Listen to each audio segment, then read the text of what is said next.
I always like to use music as an introduction to kind of set the tone. Oftentimes, the song will be directly about the topic, but other times it will speak more to the mood, the energy, the feeling. And whenever I listen to that track, it's almost the cries of our many mothers, the cries of our collective womb energy. Tonight's topic: a wombless nation, the hysterectomy crisis in Jamaica. Crisis worldwide, but I think Jamaica is special in that the rate at which the crisis is going is speeding up rapidly. It's scary. Currently in the US, hysterectomy is the second most common procedure, surgical procedure for women. And of course, when it comes to these types of procedures, gynecology in general, it tends to affect the poorer women and black women in particular. And if we go back to the history of the father of gynecology and we know his problematic history that he documented himself in his own autobiography, we see that the horrors surrounding some of these procedures are steeped into the practices of Mr. Marion J. Sims, the so called father of gynecology. Can you imagine? Gynecology, the supposed practice of womb healing, womb health, womb procedures, having a father, not a mother. That's the first mistake. And Mr. Sims, who now enjoys a statue built in his honor in New York City, in his autobiography, he talks about how he developed gynecology in the book called The Story of My Life. So basically, Mr. Sims, he kept slaves in a shack at the back of his house. He called this shack his medical suite. The audacity, right? And he details in his autobiography how he would frequently wake up from dreams. And in these dreams, he claims to have these epiphanies. And in the middle of the night, urged on by these epiphanies, he would go to the back of the shack and grab some slave in the middle of the night and perform certain procedures. No anesthesia, no pain medication. He would cut into these women's uterus, experimenting with C-sections on women who are not even pregnant.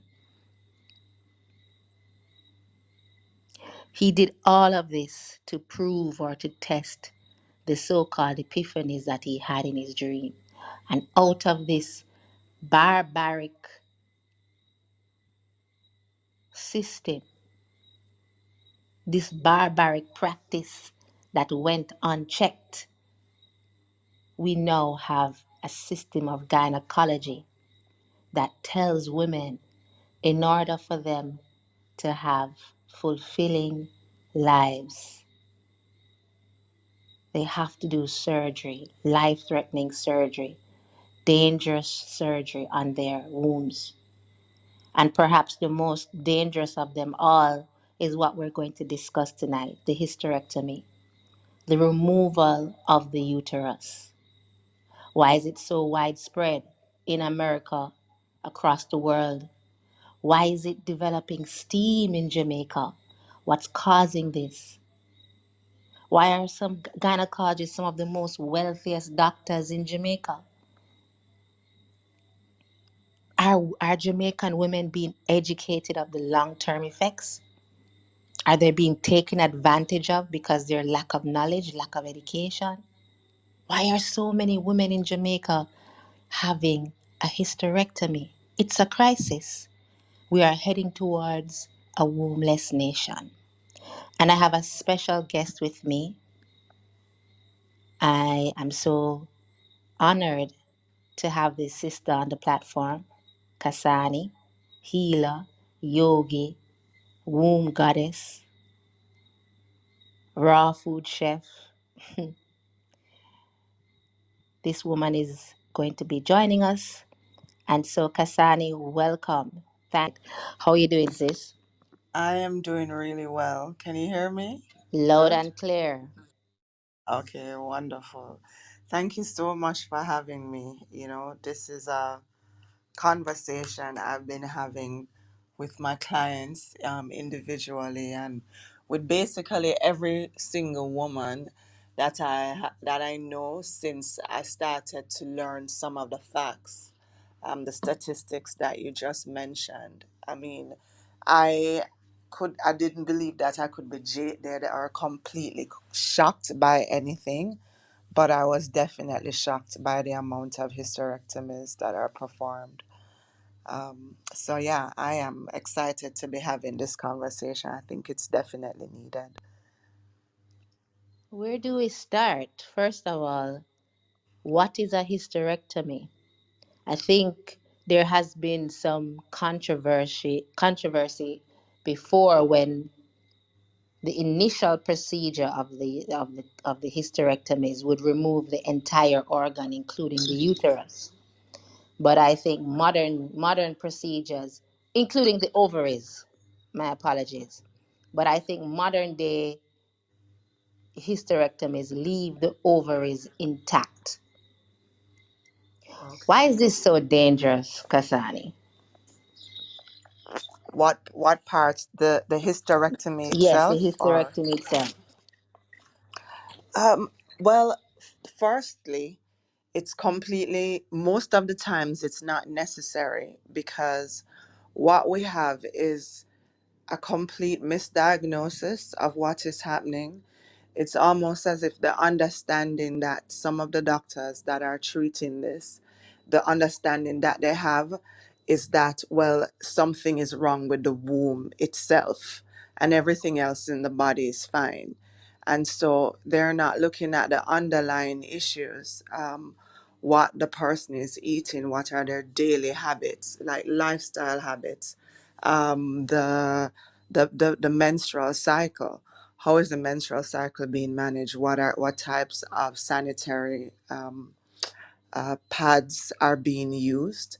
And so that's the first thing. So when you just go ahead and remove the womb without addressing the underlying issues, d- there's something still drastically wrong. A lot of times these women end up dealing with a host of other health issues, but from a spiritual and energetic level. When we're talking about the womb, we're not just talking about, oh, a physical part of the body that if you're not of childbearing age, you don't need it. We're talking about the essence of your femininity. That's why we have man and we have woman. Woman refers to the womb aspect. That's one of the major defining principles of gender that defines male and female. And so the removal of the womb is an attempt, I believe, and the frequency in which it's being done, it feels like an attack against divine femininity itself. And that is dangerous on an individual level for the person experienced in it. But on a collective level, look at what is happening on the earth when the divine feminine aspect is being suppressed. Wars, famine, violence. It seems like we are inherently cut off from our natural connection, our divinity, our intuitiveness, and the wisdom that comes from the divine feminine connecting to the natural cycles and grounding that here on earth. So the dangers are. We lost now, Kasani. Not sure what happened to the audio. Oh, it went out? Okay. Yes, your last sentence got cut off. Okay, what was the last thing you heard? You were I'm talking not sure when it about cut. the wars and the repercussions, the physical repercussions on Earth. Right. So yeah, just to answer your question, the dangers of the removal of the womb are definitely physical, just on an individual level, what it does to the health and the lifespan of the individual.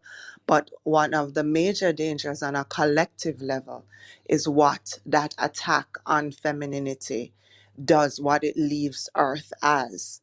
When we have an Earth that's devoid of the divine feminine rising, what we're left with is being devoid of our natural intuition, that sense of connection and closeness with Earth and with each other.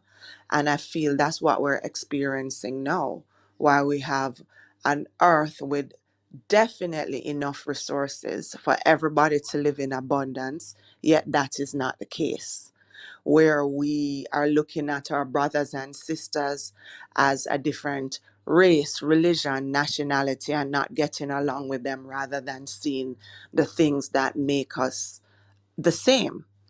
Like we breathe air and we're all souls and spirits. So that is one of the major dangers that I see, and we're living it out in a negative way. Before joining this evening show, I Mm. wanted to hear from some doctors as to what were some of the most common reasons for why they would recommend a hysterectomy. And of course, number one is fibroids, advanced states of endometriosis, PCOS, excessive pain, excessive bleeding, high risk of uterine cancer. But Mhm. there is one reason that struck out, and Daniel in the chat kind of hinted at it. This doctor says that there are some people who feel so disconnected from their wombs because they might be desirous of a sex change, or they might be going through a sex change. And so the very presence of their womb is putting them into depression. Wow. So hysterectomies is such a serious operation. It really ought not to be done on a woman unless there is some malignancy, there is something life threatening. It ought not to be done. And in fact, in order for a doctor to protect his or herself from negligence, they have to give you some kind of medical diagnosis to justify a hysterectomy. And one of the ways they can justify it is if you are desirous of a sex change. Wow. It's crazy to me. So, to Danielle's point in the chat, where she says, oh, so it could be that the increase in womb removal is coinciding with the gender neutral man can be a woman narrative. How Oh you feel boy. about that, Kasani? Boy, that is a whole other podcast. I call it complete confusion, gender confusion. No, I'm not discrediting the feelings of an individual. I know this to be a fact. There are people that do feel that they're like deep inside, they feel more connected to another gender than the one that they physically present at.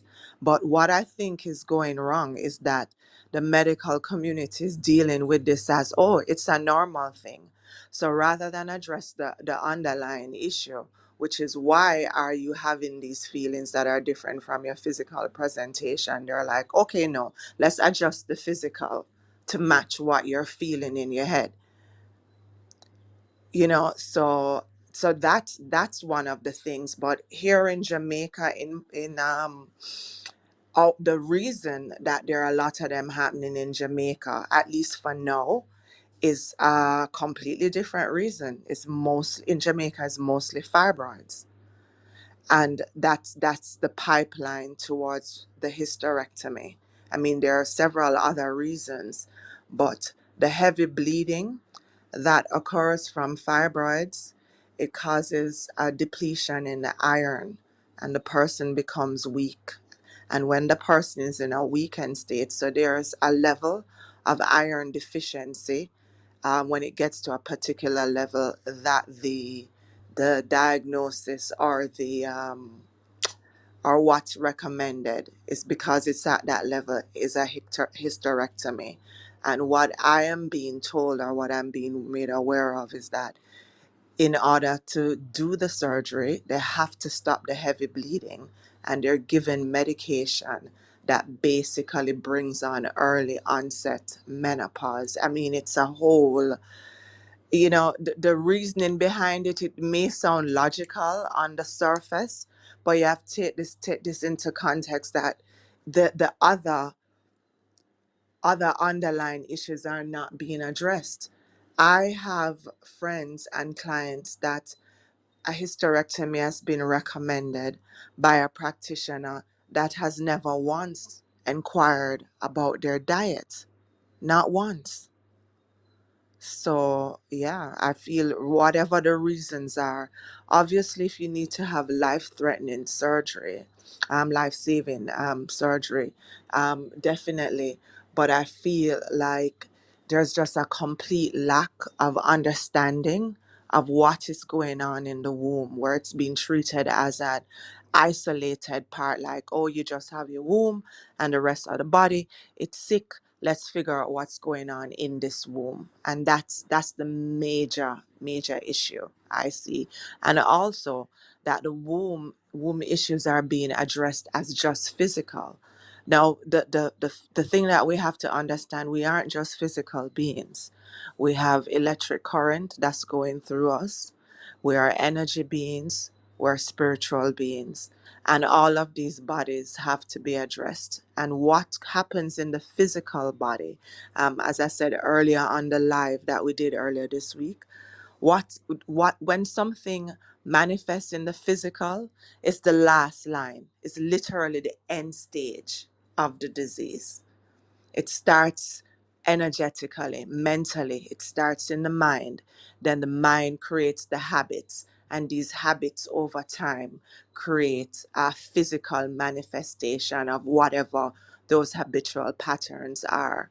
And so, yeah, I just think everything isn't being addressed. And that is what is giving rise to, yeah, the rapid rise of hysterectomies. So we have a bunch of women walking around without their wombs. And, just to add on to that, a lot of what I've encountered in my work, in my practice, there is a lot of shame around it for women. So they tend to have these journeys. It's just this private thing between them and their doctor that's advising them. And you hear, or the family members or loved ones hear after the deed is done. Very true. Speaking of the shame and the trauma that comes with the hysterectomy, there is a video on YouTube. The creator's name is Vilma Martins. She has a video called Life After Hysterectomy Recovery, Emotions, and Control.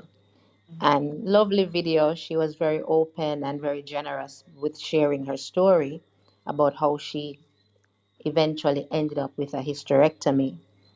But the thing that interested me most about this video was the comments. If you go through the comments of this video, you get the clear impression that whatever it is that these women are going through, they end up feeling as though their womb is the enemy. Their womb is literally attacking them. I am going to read a few comments from this video. Fibroids are so painful. Had my hysterectomy last week and everything is gone, including my cervix. I feel so much better. Robotic surgery was absolutely nothing. Felt incredible just after 3 days. The secret is Motrin 800 milligrams, walking and sitting up. For anyone facing this, girl, you've got this. You'll feel so much better. Another one says, just had a full hysterectomy. I'm on day 4 of healing. I'm doing great. Glory to God. Another one saying, I had my first surgery 2017. My recovery went very well. I watched YouTube. Sorry, forgive me.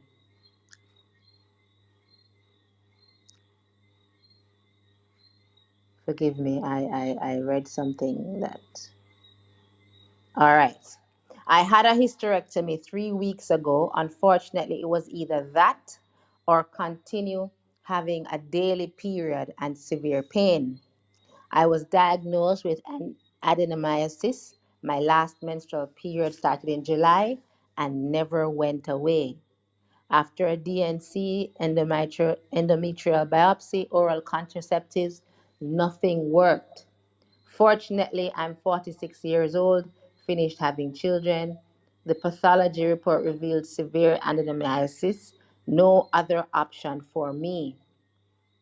My sister had a massive fibroid that had to be cut out, and she felt that her doctors strongly urged her to also take out of her uterus. Thank Get your life back. Those are the words that helped me in my decision. I've suffered for decades, since my 20s. I'm 54 now and I'm about to have a hysterectomy. Fibroids and enlarged uterus is so uncomfortable. And it goes on, it goes on, it goes on, which with women talking about how relieved they are. I had this life changing surgery a week ago, and I'm glad I am not alone. My fibroids were symptomatic to the point where I had to get blood transfusions. This is by far the most traumatic experience I've had.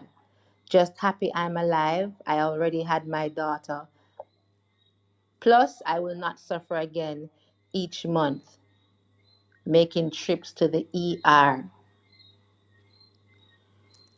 So, so Kasani, so many of these women, as you were saying,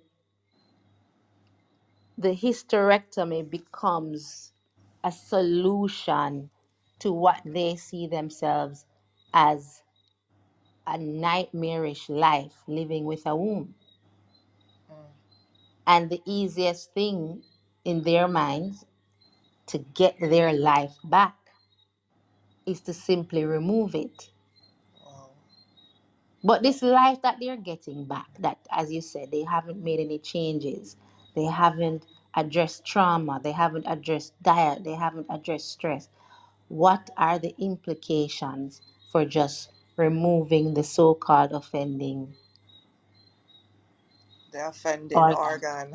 Mm-hmm. Well, I just feel like what's as I listen to the comments, and they were all very similar, but what was missing was, what else are they doing? They're just removing the womb. The underlying cause of the heavy bleeding, the reasons for the hysterectomy, for the most part, weren't addressed. It's like, it might seem complicated as surgery, but to be honest, it's the easy button.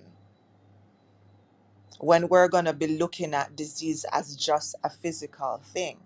And what is missing from these comments was, um, I removed my womb, I changed my diet. You see, there's going to be other physical implications that are stemming from the removal of the womb, or psychological things that neither them nor their doctors are going to attribute to the removal of the womb. And that's the basic issue.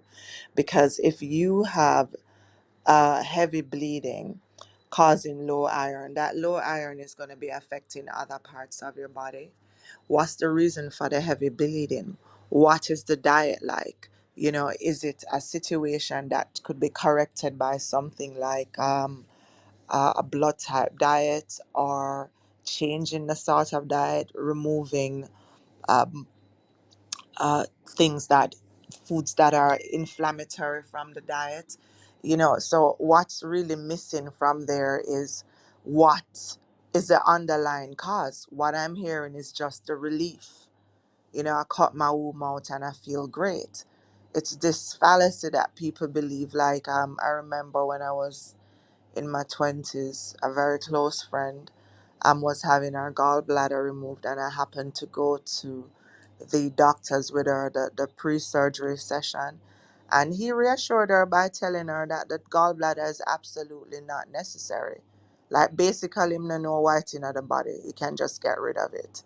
And this is what people are being told, that your wombs aren't necessary, especially if you're not going to have children. Just get rid of it. But like I said before, the womb is part of the sacred chakra, the energetic system of physical creation. Children aren't the only thing that we create physically. The divine feminine has an innate need to multiply and create abundance with what is given to them. And that energy comes from the womb, the physical womb, not just the physical womb, but that's a big part of it. So it's completely deceptive to say there's no reason for it. And the way it's been presented to women is just like what you said, like, oh, this part of your body just turned against you and is attacking you. That mindset is why so many women just accept that diagnosis and just go straight ahead. There are other methods, and I'm sure you'll get into that, that can deal with the circumstances that generally lead to a hysterectomy. So many women are encouraged to have hysterectomies Yeah. because of the fact that they are either quote unquote past childbearing age, Yep. or they themselves feel they no longer want children or they don't want children. But I just want to point out a few dangers of hysterectomy for everyone listening. The uterus being the support base for your pelvic organs. Once the uterus is removed, then there's nothing to hold up these pelvic organs. So Um, it can result in sagging, bulging, and pressure in that area. Of course, won't longer have a menstruation, and of course, women tend to go into menopause naturally, although there's some debate as to whether menopause is natural. But certainly, in the case of a hysterectomy, it's an unnatural halt. Your system is not evolving on its own organically to the cessation of menstruation. It's just a doctor surgically or medically, chemically coming in and ceasing your menstruation, which is going to cause problems. yep. Of course, urinary incontinence, because the bladder again will no longer have its support. I think the position of the bladder changes when the uterus is removed. Constipation, the large intestine now pushes forward. So a lot of women get the urge to pass stool, but they're unable to pass stool because of this heavy constipation, right? And they don't talk about this a lot, but it will affect orgasms. A lot of women report that it affects their ability to enjoy sex with their partners. Chronic this depression. Mm-hmm. So even though now they're saying, oh, we don't have to remove your ovaries, we have evolved into a better way of doing a hysterectomy because they leave your ovaries intact, it's still a disruption of your endocrine system. Your hormones are Enough. still disrupted. The nerves, the vessels that send the blood supply to your ovaries are disrupted. And women go into extreme depression and they still go into early onset menopause. But you Definitely. know what I find interesting, Kasani? What? If you were to say to a man, "Oh, Mhm. come on, bro. You're not going to have any more children. Just remove, just remove your testicles." Boy. That would never fly. Oh boy. Somehow, society has convinced women that if they're not desirous of children or if they're finished having their quote unquote lot, the womb means absolutely nothing. The womb is to serve others, it's not to serve her. Definitely not. Yeah. And also, I wanted to add that, and this was an observation by a spiritual teacher of mine. He's not Jamaican, and he's a lot older, and he does a lot of healing work all over the world. And he made an observation about Jamaican women being very angry. And he believes it's because the womb isn't there for a lot, or some children are being raised by women without wombs. A um, local obstetrician gynecologist said that typically in Jamaica, the heavy bleeding and the period problems start at about 35 years old. He believes it's the reason, and other people can weigh in on this. But this is another conversation that came up, that when the heavy bleeding starts, it definitely affects the sex life in the relationship, and he believes it's the cause of a lot of infidelity and the breakdown of relationships. Literally, the issues that are happening in the womb are cause of the breakdown of society. And that doesn't surprise me, because the womb is a portal to life. Like, literally, think about that. Think about the portal that through which life is created. What is more important than that? So when that is malfunctioning on an individual level, what does it do to the individual life? And when that's malfunctioning on a collective level, right? Because those with wombs, like myself, we still have our wombs. We have to still exist in this world where there are a lot of wombless women, and women walking around thinking that, oh, this is just a problem. I hate it. I remember how I used to think about my period. A big part of it was how it was presented to me as a child. Through no fault of my family members, they were doing the best that they could, but it was treated like, it's like I was a spy trying to hide something. I was explicitly told as a child that none of the men in my family, my cousins, my dad, my uncles, they should never ever see any evidence of this period that I'm having. And we used to have to burn the sanitary stuff, but also in private.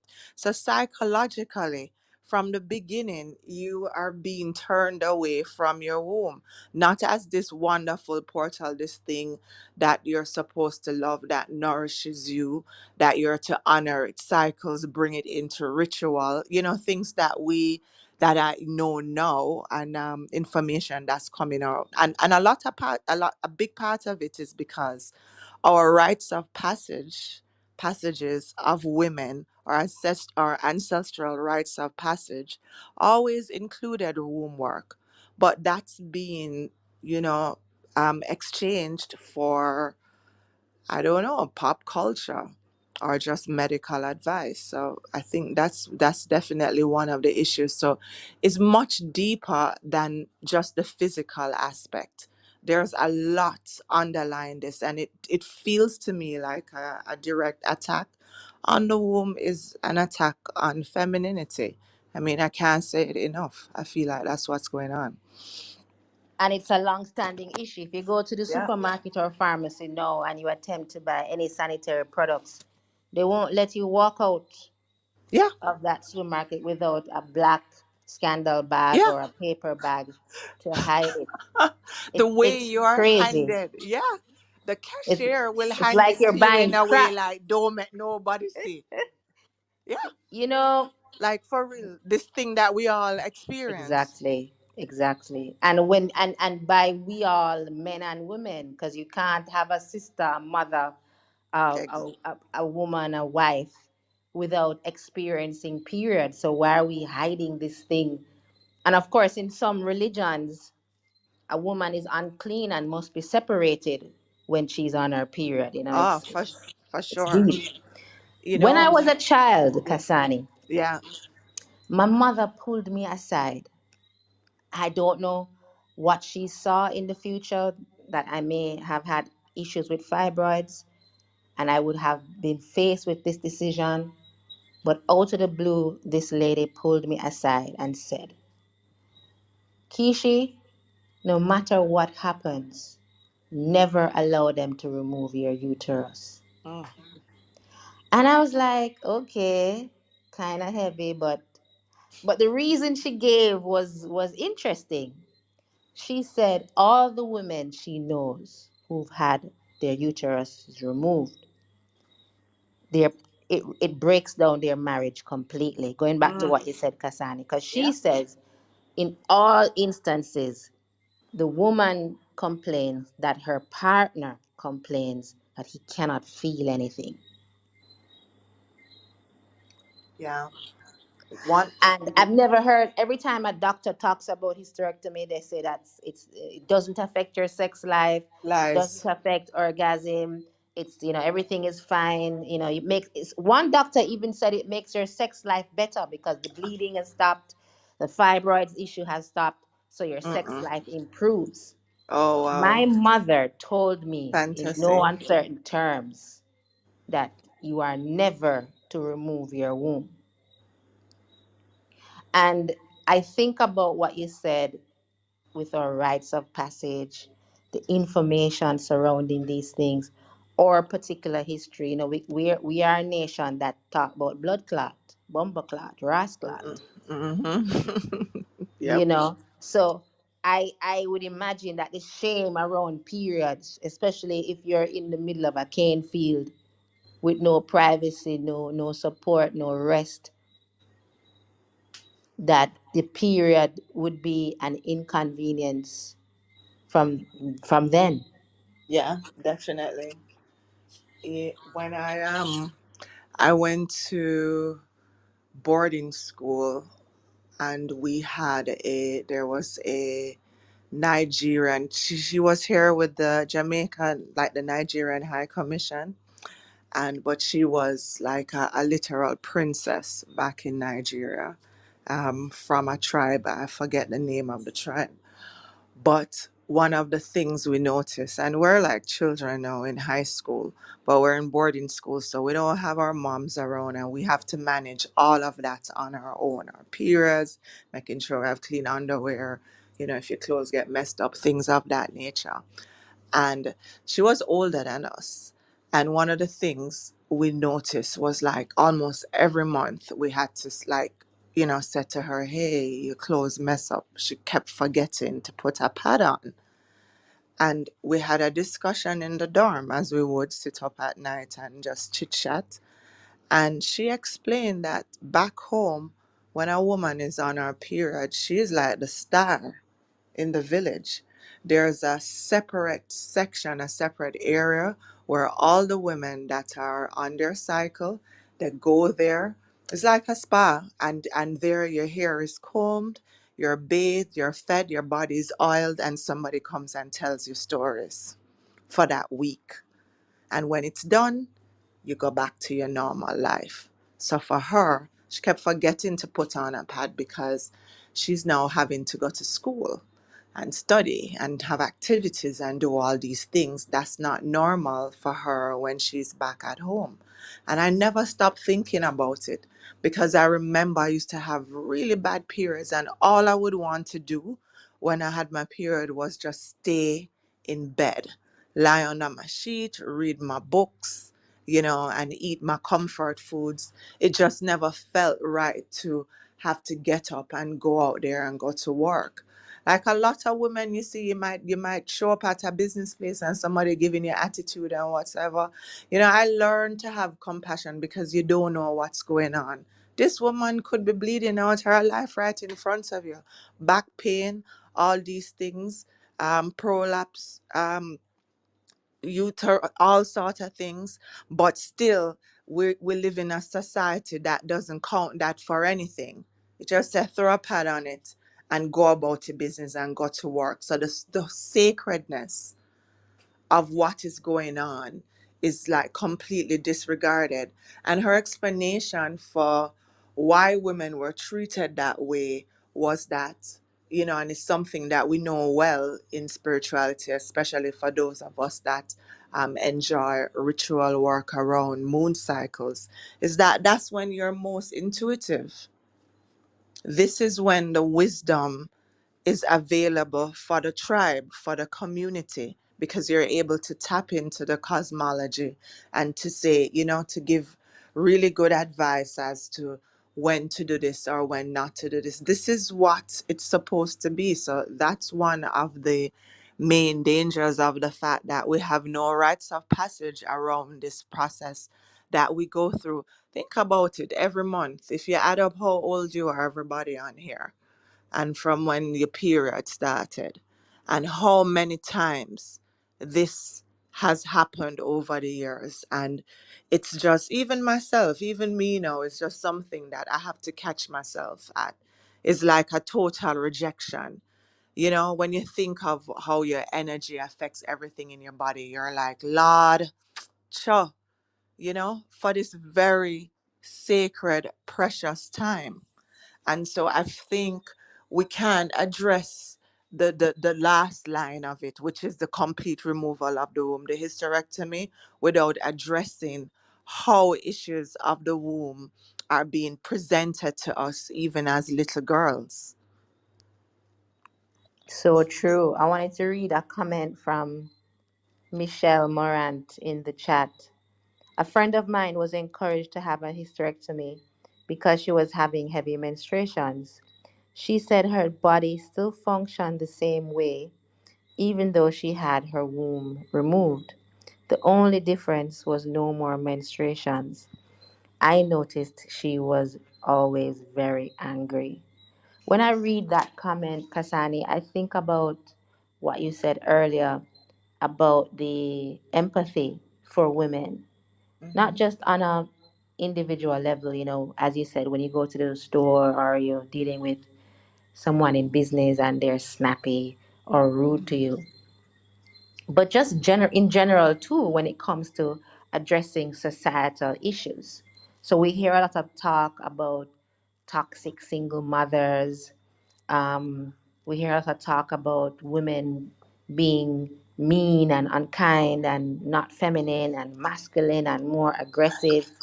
I did a video recently about a policewoman who was particularly aggressive in carrying her out her duties, but never in this conversation, myself included, does anyone really stop to say, could some of this aggression and waywardness be associated with womb issues? Everything that we're seeing, that we're able to criticize with the feminine today, what is the connection? When you feel so distant from your womb. Yeah, the symbol of your femininity, and I think I remember being a younger woman in my 20s. I was working in the bank as a teller, and it was just a thing. It was almost like a line of divide between the older women and the younger women. And us younger women at the time, we always felt that we were being attacked for our sexuality. There was always some infraction that involved what we were wearing and how we looked, and unprofessional and too much makeup, and deep down it felt like there was a resentfulness of our sexuality, of that whole that any inkling of us as feminine sexual beings, that's not appropriate for outdoors or in public. But this was coming from other women, And I remember that just being surprising to me when I first went into the working world. But now I feel like I understand. Imagine not having a womb or having one that is loving you and healing you, and it feels like a fight every day. And then, having to witness women who seemingly are completely comfortable in their sexuality. And it's one of the things we talked about before. When we start to act as men, how we interact with other women is in this angry sense of resentfulness and competition rather than collaboration and mentorship, which is what should happen from an older woman to a younger woman. But imagine you don't have a womb. One of the things that I mentioned is one of the symptoms is just a complete lack of empathy that happens sometimes. That's one of the things I've observed. I don't know if I would read it anywhere, but I definitely have observed that. Like that inherent empathy that, that women have, that need to nurture. What do we have in society now? Me not look after nobody. Me no want be saddled down with no pitney. That's not being seen as like a gift, like a privileged position. It's being put forward to us now and being well received by women, by the way, as like, rather than something that's good, that this is something that's bad. So even women with wombs having to exist in this wombless society, it affects us as well. It's affecting men.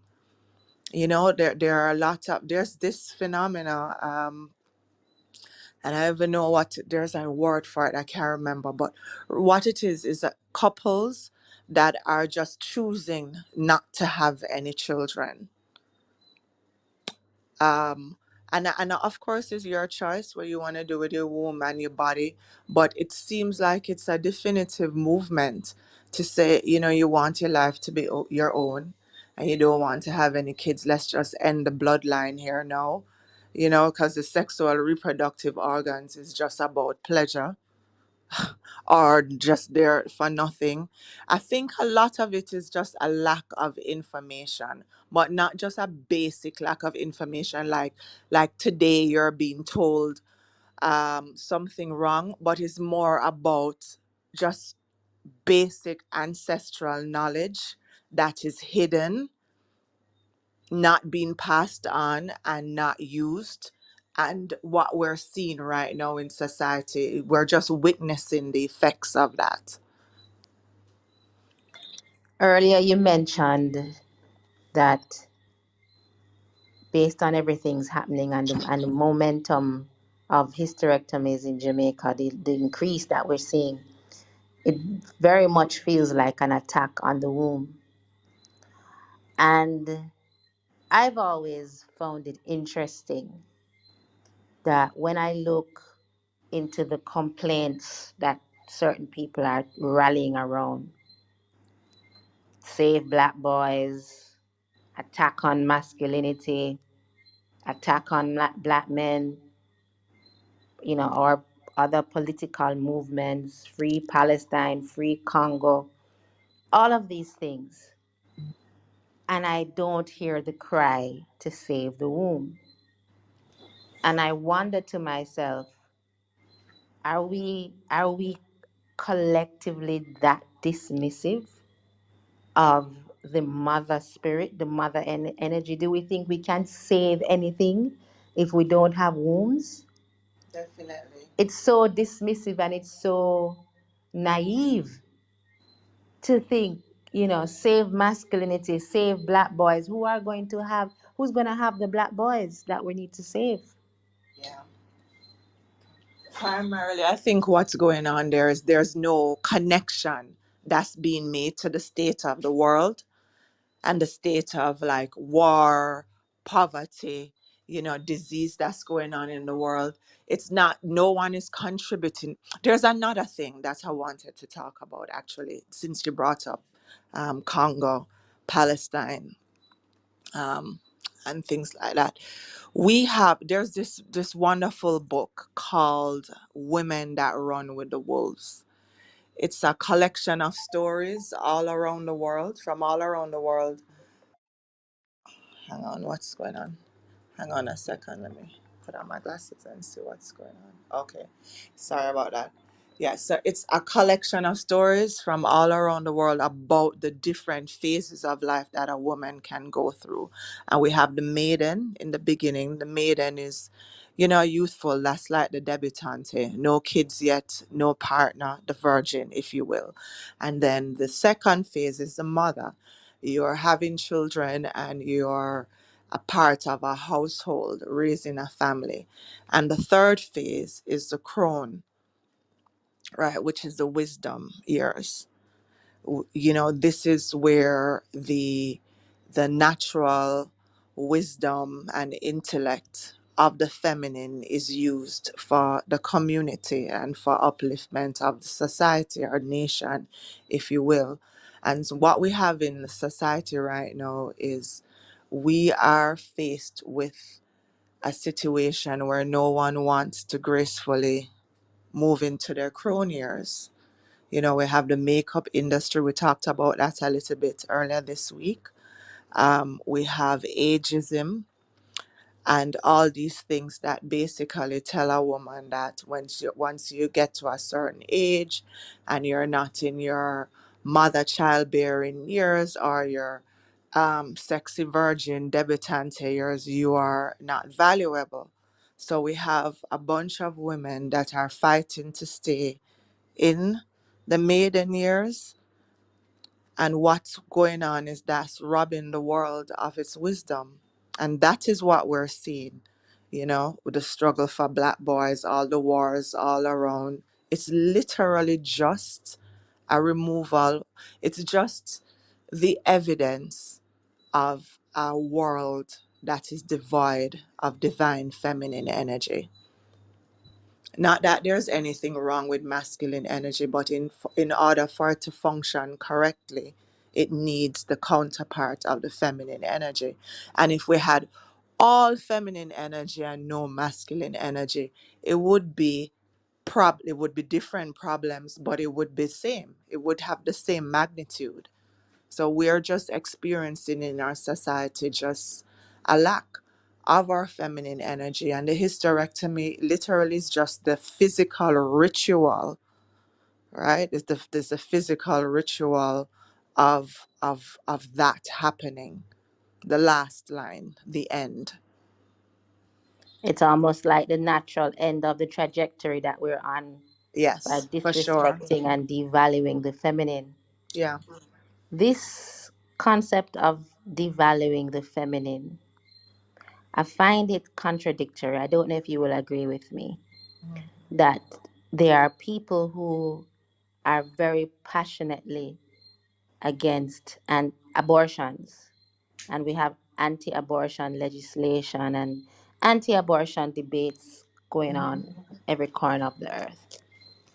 But there is not a peep out of these people about removing women's uteruses.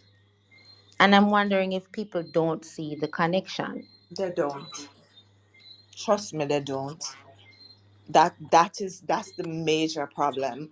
And because remember, we are not conditioned to see patterns and to see the things that are connecting.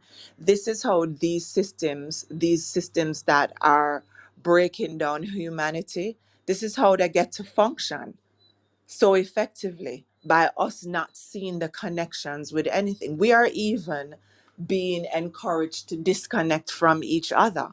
A lot of these, it took me a long time to understand, for me to even see that connection.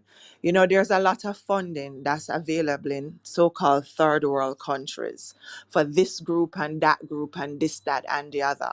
And on the surface, it looks like it's to help, but really what it is to strengthen the identification with this group and that group and this group and the other, and for us to not see that we are all one. And another example of this disconnection is something I mentioned earlier as well, is like you say you have excessive mucus, right? I send you to the ENT doctor, And then if you have headaches, they send you to what? A neurologist or a neurosurgeon. Somebody correct me if I'm wrong. And then if you're having some foot pain, to the podiatrist. And then if you're having something in your, and so we are conditioned to feel like all of these things in our body and in society, that they are not connected at all. So this is why, in answer to your question, why that same person that is anti-abortion has nothing to say about the amount of hysterectomies. Like, you probably, a lot of what we're saying tonight, some people might consider it a conspiracy theory. Like one has nothing to do with the other.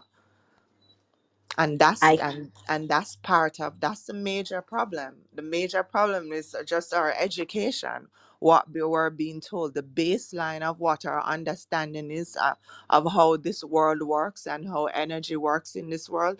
Most people don't understand, so it's hard to make these connections, even from the practitioners themselves. I'm not vilifying anybody or judging anybody. Most people are doing the best that they can with the knowledge that they have. I can tell you though, from my experience with dealing with doctors and fibroids, Yeah. and even from talking to women, reading the comments on on videos like the one we discussed earlier, there is a tendency to deny women the knowledge or the option of making their lives easier or more comfortable without surgery. And so what happens is you go in for an initial fibroid treatment, and maybe you have a myomectomy. And oftentimes, what happens, the doctor goes in, they remove one or two, but there are seedlings remaining. So they know it's going to grow back in a few years, or those seedlings will grow in a few years. Mhm. And you come back in a few years and you get another myomectomy. And you come back for a third time, you get a myomectomy. And the doctor says, well, well, well, Hmm. Well, well, well. well, well, what are we going to do here? Or, as you were discussing earlier, your fibroid is causing, a blockage of some, maybe a kidney, causing you anemia, causing you weakness, you're unable to function. There is no discussion around making the woman's life More easier. comfortable. Hmm. Right. The solution, what is being told is, you are living in hell. Your life is currently hell. You're bleeding, you can't have sex, you have this distended stomach, you're shaped bad, you're overweight, you're in pain all day. Why would you continue with this, ma'am? Get Why rid do of. you need this? Get rid of it at once. And so, whereas perhaps we might not be able to say every single practitioner is diabolical, but I do think there is a sinister underbelly with a lot of people in the industry that realize that hysterectomy is a very profitable surgery. Yeah, yeah. The wombs, I'm told now, I don't know if this is true. I have no evidence, but I have been told that the wombs of, in particular, black women are very valuable on the black market, and they are being sold. Hmm. Don't come for me. I don't know. Um, Yeah, and so for example, in my instance, two things my doctor told me when I mhm, was struggling with my fibroid. Number one, because of my anemia, you touched on this earlier, Kasani. mhm. Because of my anemia, they could not do the surgery. They would Right. have they'd have to give me medication that would effectively stop my period and bring up my hemoglobin level to where it was safe to operate. Yes. That's one. That's part of the However, connection. Mhm. the side effects of this drug can deplete your bones, deplete your calcium, send you into early onset menopause, depression, suicidal thoughts. It's a serious drug. Mhm. But a Very lot of women serious. still jump to it because guess what? They're already depressed. They're already mineral deficient. So they'll do whatever it takes Mm-hmm. to be on the pipeline to getting this thing removed. The second thing is, and this is a part we need to touch on, when you are about to do fibroid surgery, one of the things that you have to do, you have to sign a waiver that gives the doctor the permission to do a hysterectomy in any If case. if And why is needed. that? Yeah. Why is that? Because one of the complications of any abdominal surgery, but a hysterectomy in particular, is that the doctor, might be encountering bleeding that he cannot control. Mm-hmm. You might be bleeding so profusely that the evasive means of saving your life is going to be to remove your womb. And you have to give the doctor permission ahead of time. It's an And attack. It feels yes, like it an is. attack. It That's is. yeah. And for me, when I would say, I remember having a discussion with the gynecologist and asking him what is the likelihood of the womb being saved. And he shrugged his shoulders and said, "Psh, well, I don't know. I have to wait until I go in to see. How would I Wow. know?" Yeah, that's the attitude. Mm-hmm. That's Yeah. the attitude. The level of trust that you have to have. Most women are like deathly scared of doing this, and like I say, one of the things that makes it worse is the shame around it, that a lot of them do it on their own. I remember after speaking with one of my clients that is a doctor that explained to me the whole pipeline, the whole process. I was so upset about it for weeks. And as I started to have this conversation, with my family and friends, all I kept hearing from everybody was, "Oh, I had a hysterectomy. I had one last year. I had one 2 years ago." And I'm like, "What? And you didn't say anything?" So there's that's added to it. But one of the things I also wanted to touch on, especially for anybody that's listening and or has loved ones that are dealing with fibroids or womb issues, this easy button that's being presented in the form of medication and surgery is a black hole. Is a black hole. It's the beginning. For those that had it and they're feeling okay, there are other issues that you're having that you probably don't associate to the surgery that happened. Even mental, even just how it makes you feel. And like we said, anger issues. We have to get out of the mentality of this easy button. The real fix is going to require discipline. There is no way around it. Right? We have to start with the basics. For the life of me, I don't understand how people are diagnosing people and giving them medication without finding out what's their water intake. How much sleep do you get? What type of movement patterns you're having? And very importantly, what is your diet? There are certain functional medical practitioners that are saying 80% of all diseases are caused by what you're eating. It could be higher. And so just reversing, just changing what you're putting in your mouth, your consumption, will go a long way in reversing the diseases. Like before you take something to basically put you in immediate menopause, which is what that tablet you mentioned does, you know, because you're bleeding heavily and losing iron. How about iron rich foods? The red and purple foods, the foods that God gave us, right? And like changing the diet. There are doctors out there that are like, I have clients that I have to talk to them about their consumption, still drinking soda, still eating fast food, having a diet with zero fruits and vegetables. You would be surprised how common that is in Jamaica. No fruits and no vegetables. Yet you're on some sort of medical plan. It makes no sense.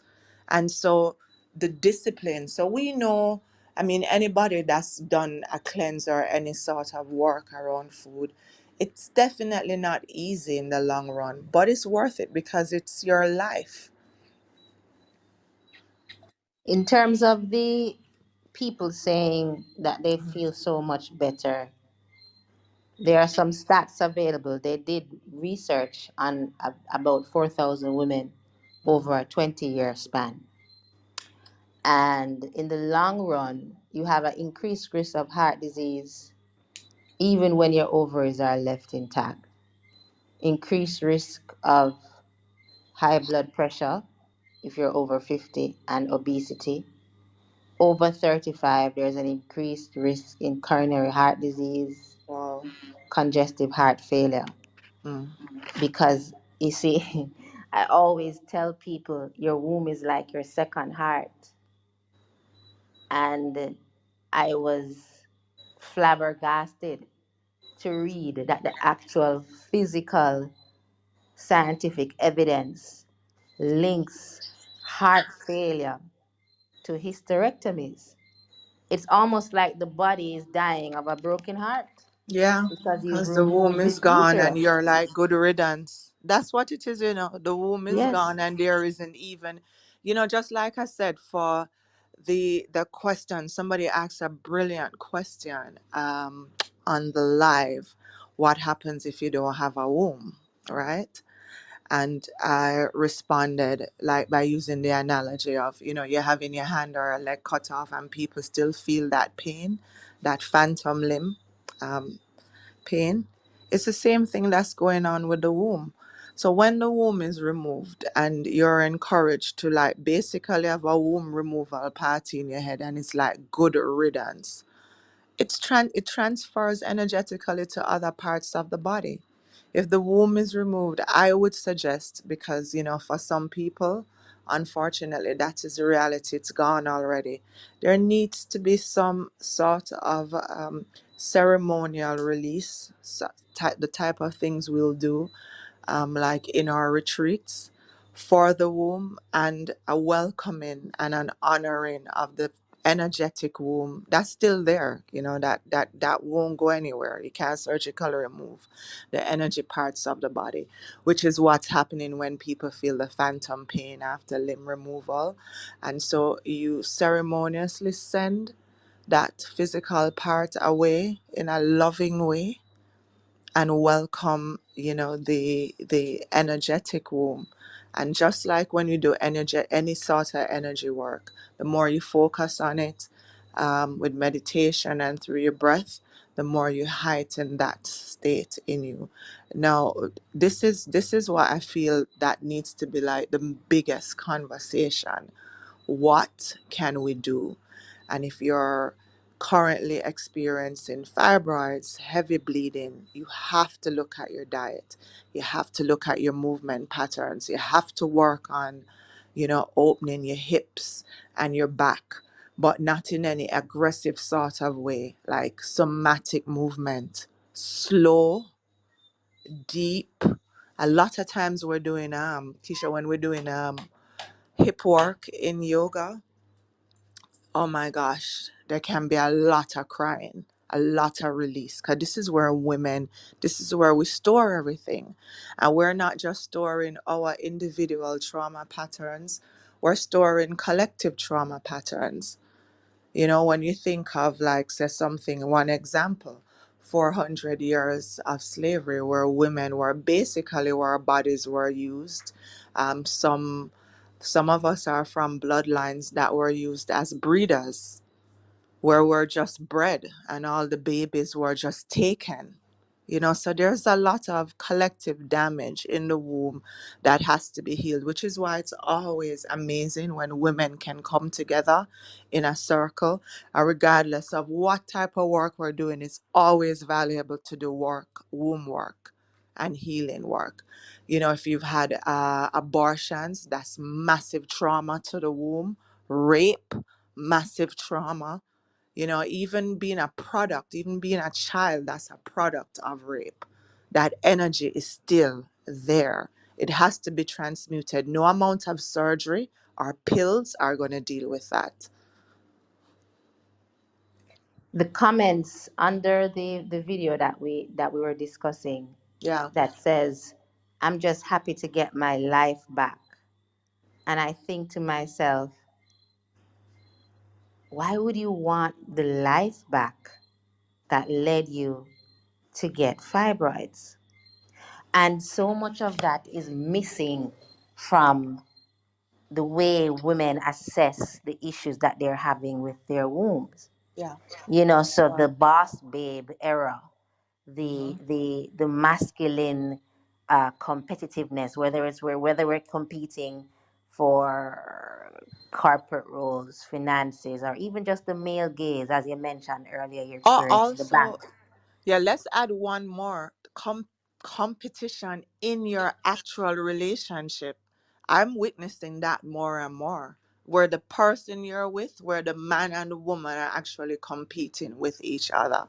Because the woman is taking on a masculine role and competing with her man to be a bigger man than the man in the house, to be the final authority. That happens too. Sorry to cut you. I just wanted to throw that one in there No, because definitely, it's def- we are definitely seeing that, and um, it just struck me as odd that so many, like hundreds of comments of women saying, "I'm getting my life back," and but it's not dawning on them that why but would you you know want this why? life? Mm-hmm. But it's a talking point. Think of it. Think of how similar all the comments are. That's not a coincidence. It's like watching something being reported on the news, and no matter what channel you go on, they're saying the exact same words. Why? Because that is what was sent down for them to say. So, this narrative of getting my life back, that's a talking point that's coming from their doctors. Don't you want to get your life back? Because remember, no one is saying to them that the lifestyle that you had that created this disease is not a life you want back, because they're not being told that is their lifestyle. They're being told it's stuff like environmental issues. They're being told that it might be genetic. Did your mom have her womb removed? Yes. Well, that's probably what's going on. You have a gene. And so this is why that narrative, and this is why everybody has that narrative.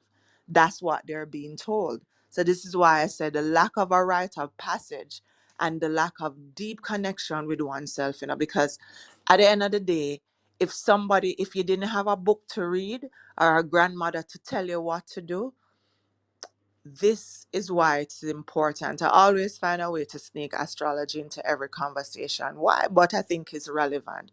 When you are living in connection with the natural cycles of Earth, you don't have to be fed information.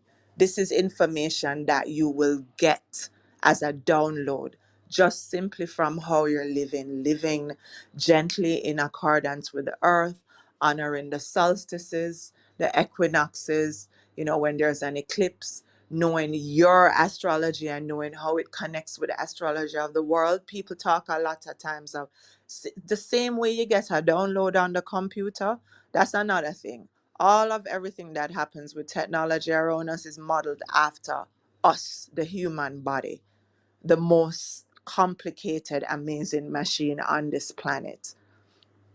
And so the same way you can download information on the computers is the same way astrology during different cosmology cycles you can download just by how you're living.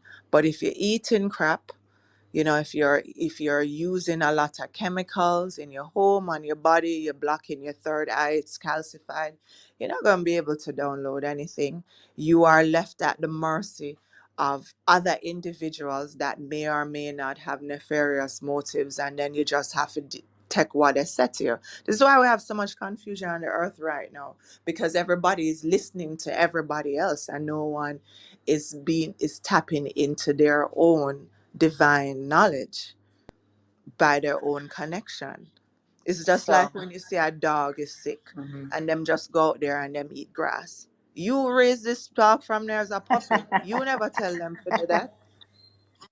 Yeah, when we, because they're naturally animals, especially the ones that aren't pets. Those animals are they're connected with the natural cycles. I was watching Beryl, the hurricane pass the other day, and I was so there was a moment where I was concerned for all the birds. I have a lot of birds, particularly at the front of my yard, and I was like, "Oh, I hope they're okay." And then I laugh and I said, "Kesani, stop talk foolishness. The bird them know say Barilla come long time. And they know exactly what's going to happen, even if I don't know. Them know before you They know, know before Kasani. me. Them know what to do because they are connected. They don't have anything to block their connection. It's why when they had this tsunami in Southeast Asia, like all those years ago, they were shocked at first that they found all these dead humans, but no dead bodies of animals. The animals left days before, and so the same way animals were connected, they never watched the news to know the tsunami was coming, yet we are there, bright and smart and brilliant with all this technology, still get washed away. And so that same connection, so it's not like there are two different energies or three or 10 different energies. It's one chi, and we can all connect to it in terms of, because when we talk about hysterectomies, fibroids, period pain, womb stuff, the solution is for every disease, whether it's physical in the body or a malady that's happening over the earth. We have to be connected. And I think information is becoming not less available, but it's less accurate. And so we are going to, at some point, have to be relying on our own inner divine connection to get what we need. But going back to the comment about relationships and competition and women Yeah. acting masculine, there are cases where women are acting out of order, quote unquote, not for lack of knowledge, Mm-hmm. but they feel that they are compelled to. I'll give you an example. A very Mm-hmm. close friend of mine, she had a hysterectomy recently. Mm-hmm. And when she told me, honestly, I wasn't surprised because she's the breadwinner for her family. She Oh boy. works like 18-hour days. And she comes home and she does work around the home. Yes, she's married to a male. Um, and she's always stressed, always tired.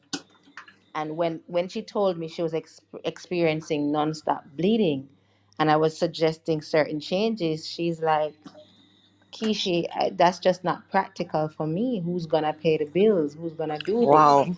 And if for her, she readily accepted the information as true, but she felt she was in this relationship for 20 years. She had already acquiesced to this role as the Mm. provider, as the person who takes on everything, and Wow. her children were relying on her. And so she couldn't, she didn't feel like she had the space to come on one of my womb cleanses or whatever. And she just had to remove her womb in her mind. Yeah. And for her, it was just that one more thing that she didn't have to worry about. She could get back to the business of being a man, Yeah. so to speak. How do we as women who find ourselves in these cycles where we have no other choice but to man up to these responsibilities? I think we kind of touched on it earlier this week, Yeah. but I would love if you would just expound again Well, on it's that. just, yeah. So definitely finances is a thing, but I can speak from my personal experience, being a single mother, having um heavy periods I used to have, and a lot of pain. I mean, I literally would have cold sweats, but I don't have any space for it. You know, I have to go to work because I'm raising this child on my own, and I'm raising a child in a very aggressive society that's very aggressive towards women, and I have a daughter. So I have to figure out a way where I can be there for her and be around her.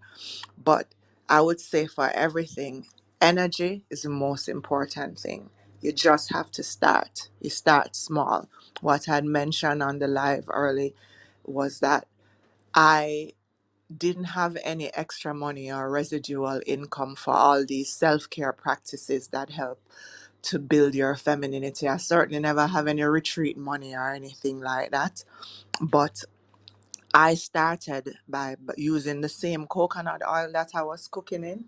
My one indulgence every month was an essential oil that I would mix with a coconut oil, and I would make it a point of duty to rub my feet, to give myself a foot massage every night.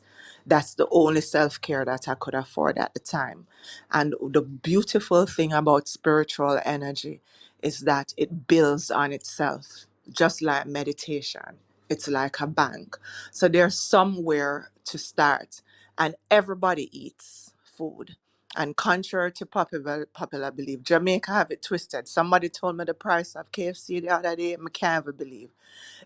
Like fast food expensive in Jamaica, and healthy food is cheaper in Jamaica.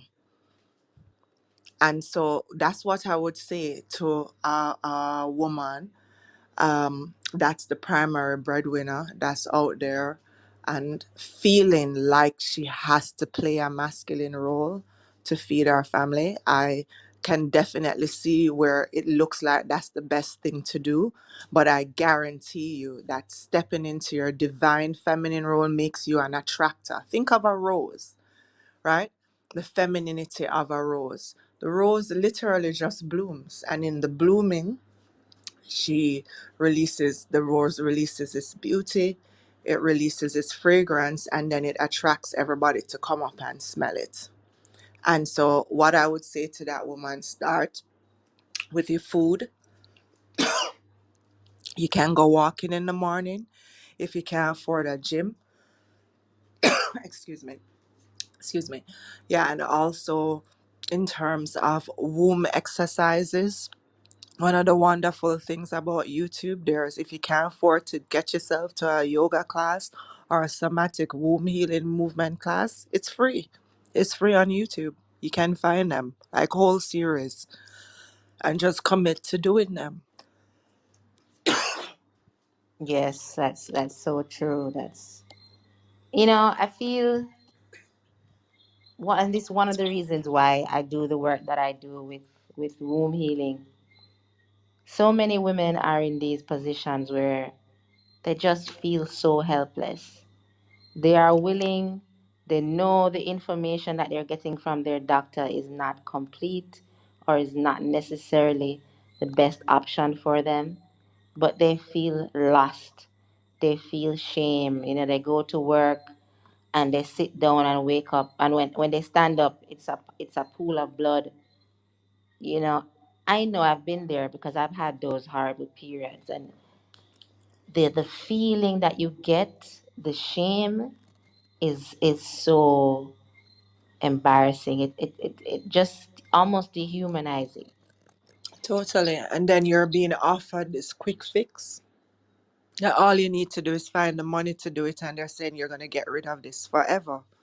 So I totally understand why women fall victim to it, which is why I think these conversations are important, because a lot of people chose that route because they don't think there are any other options, and it's easy to say. And then there are some people that are emotionally lazy also, where the discipline that's required to step out of our addictions, right? Because most of us are addicted to the foods that we eat, whether they're causing us to be healthy or not.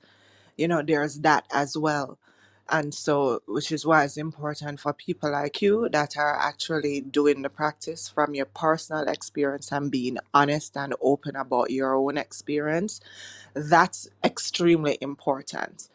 It's like I always say, when I'm teaching a class, a lot of times people will come into class and the first thing they'll say is like, I'm terrible at this and I'm not flexible. And I have to say to them, when I started yoga, I was worse than them. I couldn't even sit with my ankles crossed. But it's just discipline. You have to start somewhere and then build on that momentum and keep it going. We have to get out of the quick fix, easy button mentality. You know, if you most of the situations that we find ourselves in disease wise, a lot of them have been building over the course of years.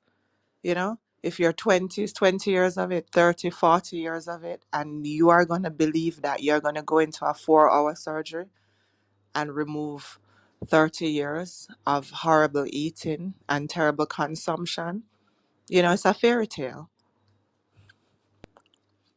This this road of fibroids to hysterectomy is a very serious thing. Most women who end up with hysterectomies, especially in Jamaica, is because of aggressive fibroids. Yes, And facts. doctors know this. Once they see you coming, they start to slowly nudge you towards the direction of hysterectomies because, again, as we discussed, they're not offering you anything that's going to make your life easier. The things that they're giving you are actually making your life worse. So you're going to Yes. be more inclined to want to have your entire womb removed. And as you were saying earlier, it's fashionable now to say, well, I'm child free, I'm not having children, I'm just going to travel the world.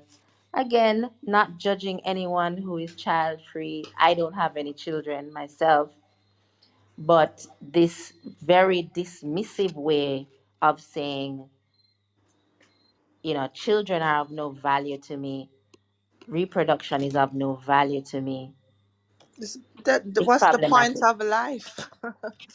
The point of life if we're not going to, to preserve and do the things to continue life.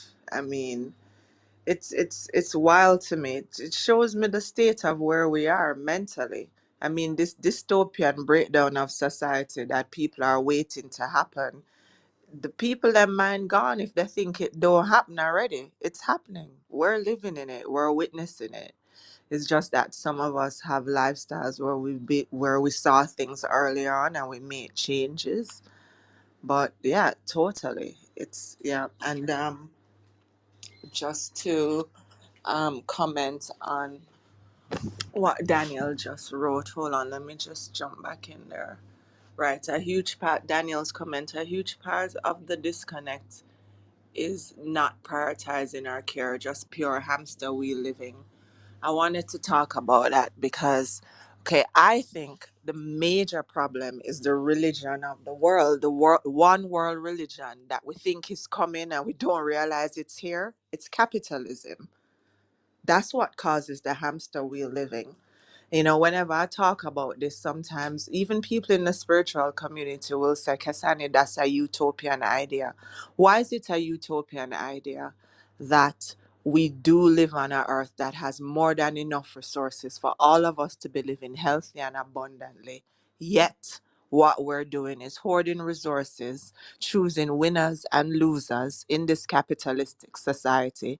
And so some people have way more than they can consume in their entire lifetime, and then some people have so little that they're dying. That's the biggest problem. The biggest problem is the hamster wheel, the hustling, the we have to go get this, we have to figure this, because we're born into it, right? And we are told that this is how it's always been. We assume that this is not from God. It's the earth wasn't made like that. This is a man-made created system. And like the question might be, what can we do about it? The thing is, the part of the fallacy is that, oh, one person must go out there and be a revolutionary and effect global change, as opposed to the most obvious thing. Michael Jackson said it in his song. If you want to make the world a better place, take a look at yourself and then make a change. You have to start with your individual life. Not that you must give away everything for free and beg, but you should start to set up systems where you are you are in you are definitely connecting to the things that you need to thrive and survive, And all of the things that you're out there chasing that are based off of ego, we just let them go. Every time we have a storm, it kind of brings us back. Or during COVID, that was one of the times where it brought us back. What do you really need to survive? What's really needed for this society to keep going? Because look how quickly them lock down and shut down all of the things them what we think could never lock down and shut down and finish. Nobody never dead as a result of all of the business place them what it closed and the institutions that weren't functioning. So what I mentioned earlier in the live, I maintain that our consumption is very important. Not just the food that we eat, your general consumption, where you're wearing, where you're going, what you're listening to, what are you using? Because whatever you use your money to buy is what you're using your energy to support, because it's your energy you spend to get that money. And when you take that money and spend it, that's your energy. So, what are you using your energy for? The other lie with that capitalism teaches Mm. us is that we can somehow survive with this individualistic mindset. Yes. So going back to those Hmm. persons who choose not to have children, okay, fine, you chose not to have children, but the absence of the womb energy is still very prevalent in society when you consider the children that are neglected in orphans, when you consider the children who are trafficked, the children who are abused. If we were truly operating with or from our womb space, then even if we don't physically birth children, certainly the option wouldn't be I'm not going to birth children, but what I'm going to do, I'm going to go to Starbucks every day and travel the world. Certainly it wouldn't be that. It would No, still be to that you help would the motherless and fatherless exactly children. you would still effect some kind of motherly energy or Hmm. concern or empathy. So it is Right. it even in denying the physical, quote unquote, or one of the physical roles of your uterus, you deny the world of your empathy, of love. And we see it. We see Oh, it. It's not a definitely. simple matter of not producing children. We just don't have enough love and balance. Yep. And another thing with that is, and I have to say, I was guilty of that myself. And so, again, it's not a judgment on anybody. You have to pass through certain cycles to get through where you are. This whole world of manifestation, right? As if our spiritual practices are given to us so we can manifest and buy things and manifest trips and manifest the life of our dreams. It's leading to this lack of empathy and selfishness that we see in the world. Our spiritual gifts are for our purpose, are for our life purpose. Our spiritual gifts are to help others and to leave the planet better than we found it. It's not for us to just get things to feel good and then dead. And so that is a slippery slope that's emerging in the healing community, where we feel like this whole process of manifestation so that we can have these fantastic lives just for us and our family, the end. And that is the purpose of our spiritual gifts. That's a slippery slope as well. So there's a lot that needs to be addressed. And what I would say, if we were to sit down and break down every single thing that's causing these problems, it would never end. We could never. So we start with the baseline. I like to talk about breath work. It's the baseline of existence. Every single person on the planet breathes. And most people that haven't had any breath work practice or experience are breathing just in the shoulders and the top of their lungs, right? They have panic breathing, you have stressed out breathing, you have anger breathing, you have all of these things. So these are the things that when you go to your doctor, regardless of what you go, they have to be addressed first, because there is no real healing. Can you imagine? You do the surgery, you take out your womb, you take out your gallbladder, you do the this, you do the plastic surgery, so you look nice on the outside, whatever, and you still a breathe shallow and at the top of your lungs. You still are gonna be upset. You still are gonna have anxiety. You know, the heart disease is still gonna be sitting there waiting for you in the nice plastic body with a face that don't crease. You know, this is like the problem. We have to start with the baselines: breath, diet, sleep. I said to everybody, work out those things, work out those basic things, look at your consumption, look at your relationships, see if you're still sick after that. And whatever is left, you address that. This manifestation topic is a serious thing, Kasani, Yeah, because it's not just in the quote unquote spiritual healing spaces, it's also in the soft girly sprinkle spaces too. Mhm. And what I've found is indirectly, this leads a lot of women to actually act masculine, even the though they think it's making them more feminine by attracting more things and, well, not even attracting, but actually getting more things and to never be satisfied, to mhm, never think that what you are is enough. You have to have mhm. 100 bags, 100 perfume. That doesn't seem to me to be in line with nature and Yeah, with it's peace. and that's not feminine either. You know, No, I like I don't. said, I don't think so. no, that's not And feminine not behavior. only is it not feminine, but the route which many use to get to that level isn't feminine. So whether it's No. by Mm-mm. trying to swindle men out of their money or you yourself working hard and going hard to get the money, it just doesn't strike me as what we describe as feminine, which is someone who simply exists, exudes, and attracts. Yeah. You know, the ways in which women heal more than anything, sleep and sunshine. Wow, talk Yeah. about it. Yeah, facts. My personal experience. So when I started my first delving in the healing world was at least for myself was going to the gym. Years ago I used to do a lot of cardio. I would run miles before and then I would get in the gym and start to do lifting. Then I did kickboxing.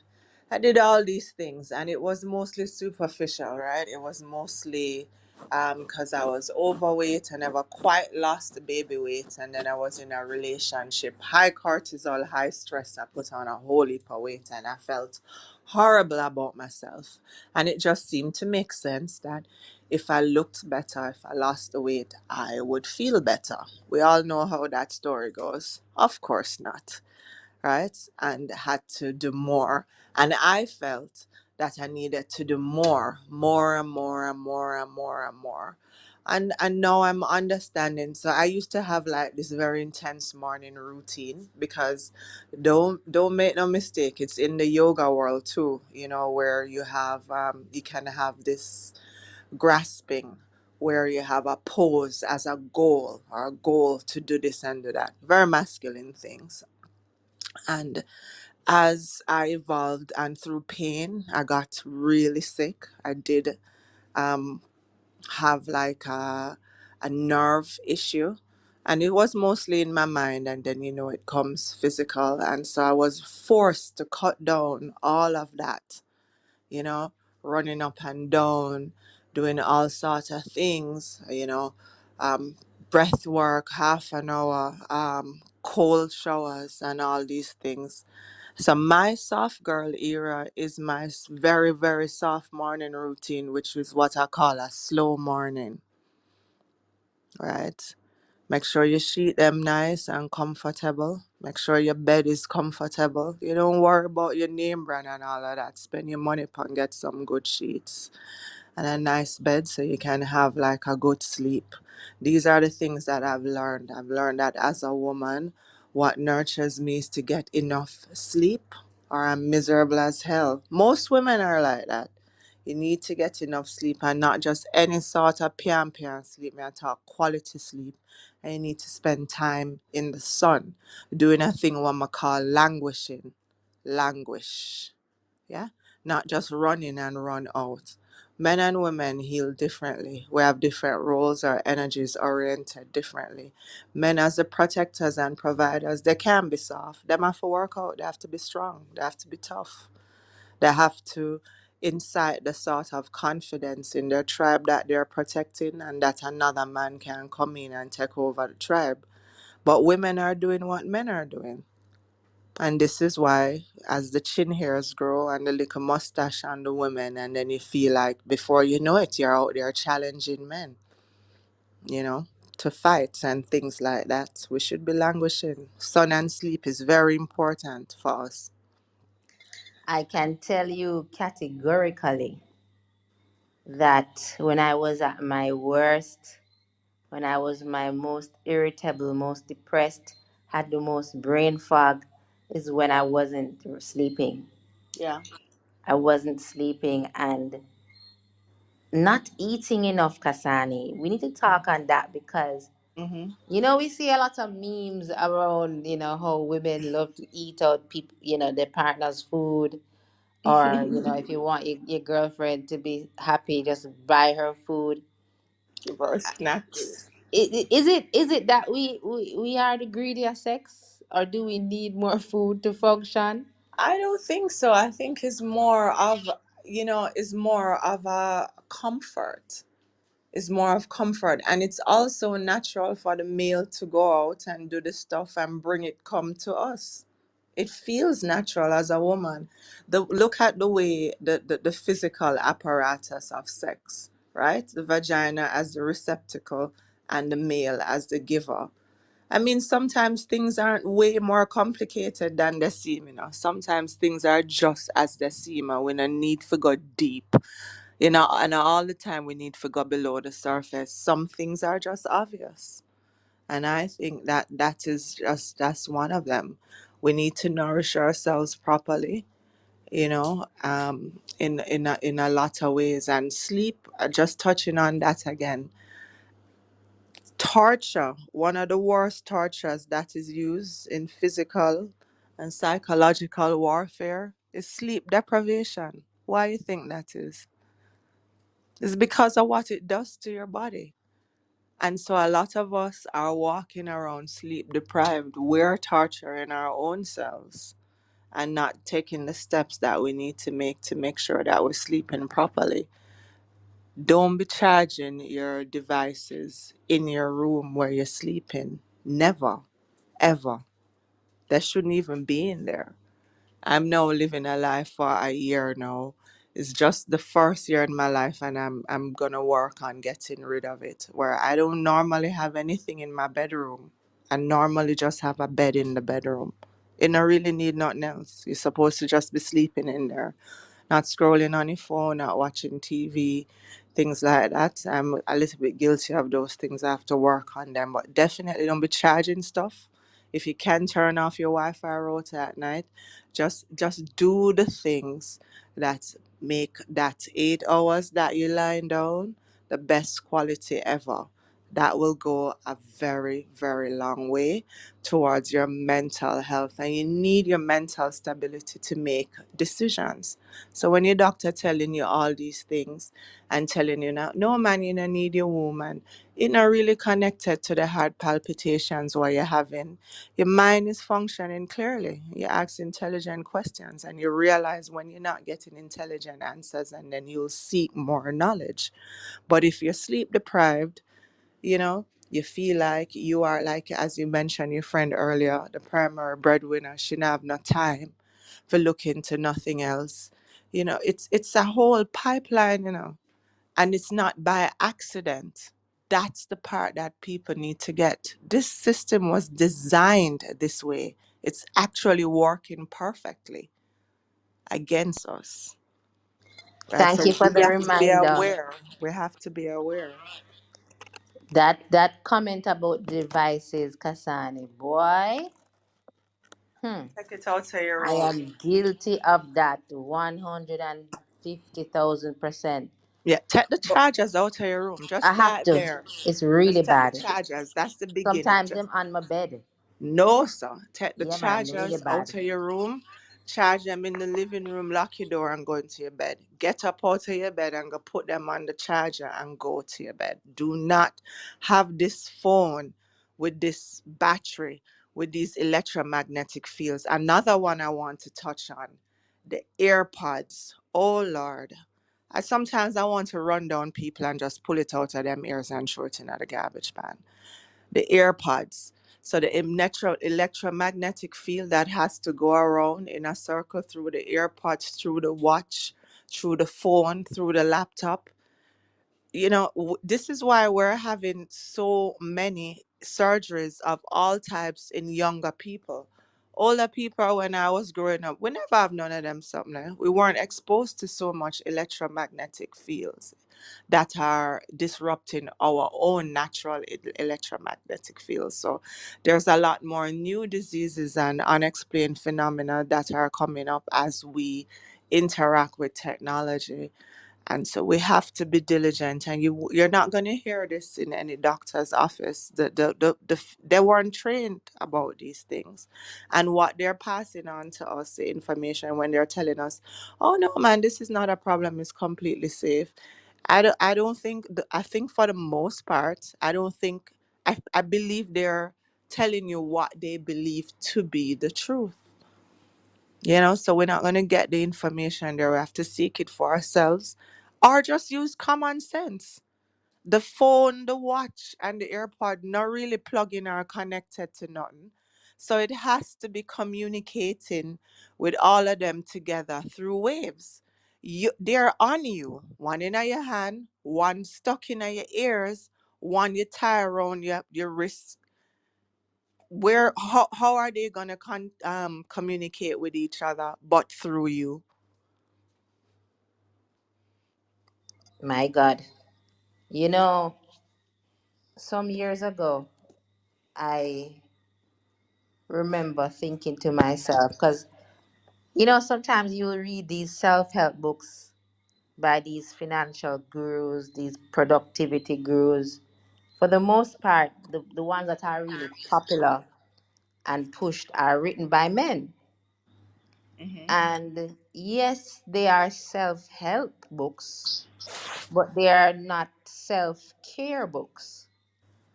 And it's one of the reasons why I always say that I don't listen to male gurus anymore, which is not true. I still have their books, and there's a lot of wisdom to be gained Mm-hmm. through looking at the structure and rigidness of masculinity.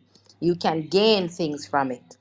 But I think what happens is, for a lot of women, and I was once there, we adopt wholesale these recommendations about productivity and efficiency and discipline and stick to this and 10x, not realizing that this is not necessarily the best route for the feminine. Right. And so, like me, I was following some of these teachings, and it led me to extreme burnout. Mm-hmm. For And sure. it's when I started to relax more and to be more nurturing with myself, nurturing with how, I treat my body and my time. That's when I became, ironically, more productive. Exactly. Because you're doing what's the right thing for you, and there's nothing you're ever gonna read that is going to be tailor made specific for you. So you have to take in all of this information and using your own intuition and your own intelligence to synthesize it into something that works for you. This is kind of the primary tenet behind astrology, that even twins that are born within minutes of each other, they'll have different rising signs, and that will account for a complete difference in personality. Every single person here on earth has their individual characteristics, but the individual characteristics are not for us to separate ourselves and to say, I'm better than you or you're this.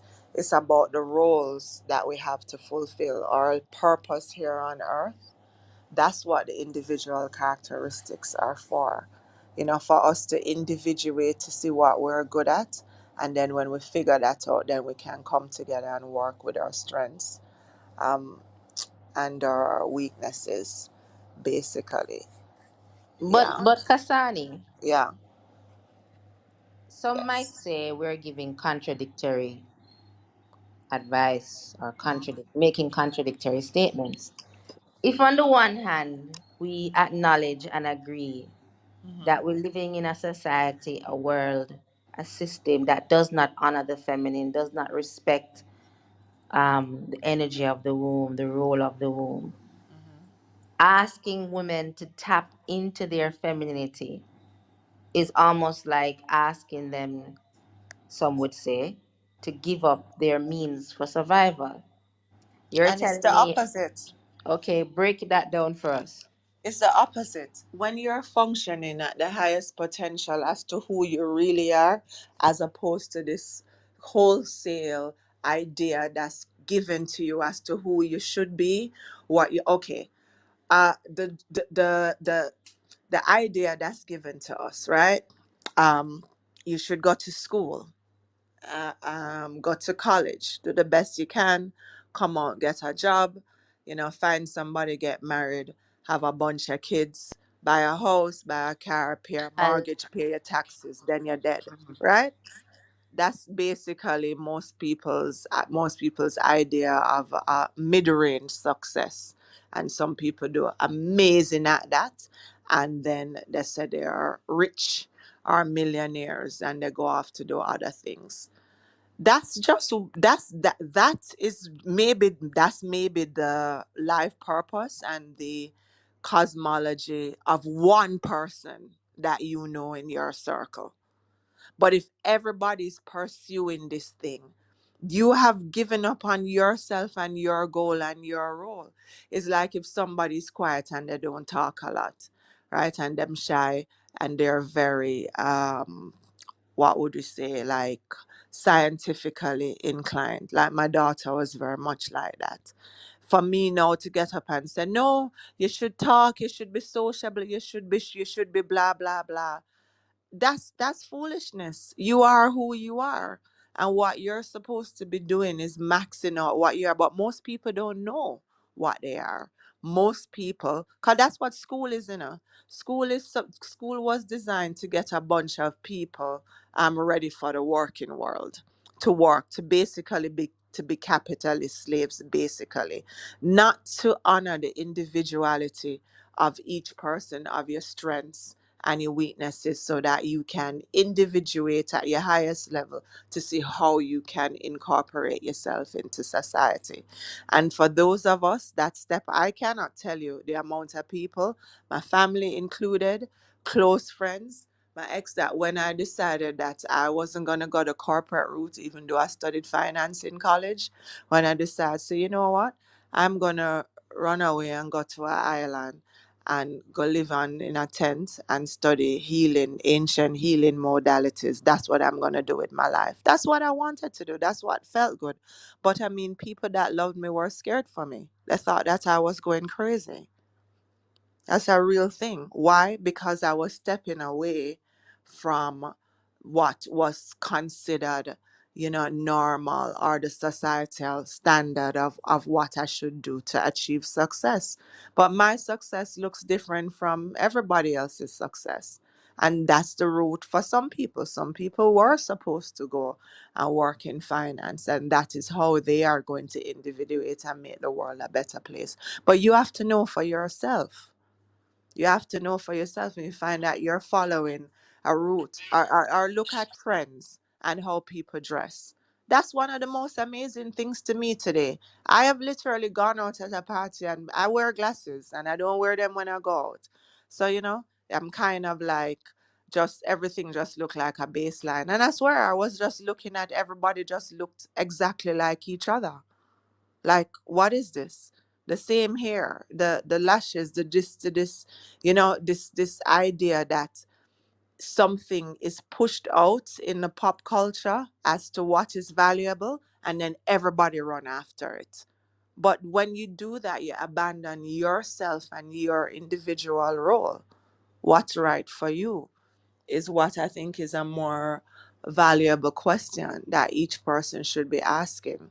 There was an article um, a couple years ago that came out. I think it was in New York Times or one of them, something that women are really paying no attention to anymore. But it was an article about sex, and it was saying that if you're born in a particular or before a particular year, I don't remember the year they use, or if you're a particular age, your idea of sex is gonna look like you start kissing, you start touching, and then you start the act of sex, and then it's finished. And then I remember when I read it, I was like, yeah, then what do you mean? No sex that? And the author was explaining that most people learned about sex from watching porn. And that way of having sex was written into the pornography scripts just so that it could fit in a 20 or 30-minute slot. That was what was decided on the when the porn industry was becoming a thing and getting big. And so everybody's just doing, even sex itself, are just approaching it in a particular way based on what's been pushed out to the culture. Not two individuals, people coming together, and based on who you are as individual, you're coming together and creating something that's unique to you. So this psychology, this psychological operation, what they call pop culture, is it affects everything. It affects everything, and in order for us to step outside of that, we have to give ourselves the space to know who we are as individuals and to figure out what we are doing here, what's our role.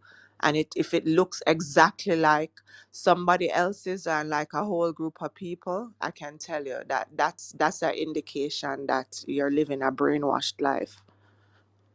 Speaking of figuring out what to do, we need to close out with some solutions Yeah, just sure. for women who might be in the pipeline to a Mhm. hysterectomy, but also for women who've had a hysterectomy and they're still dealing with all the issues that a hysterectomy cannot fix.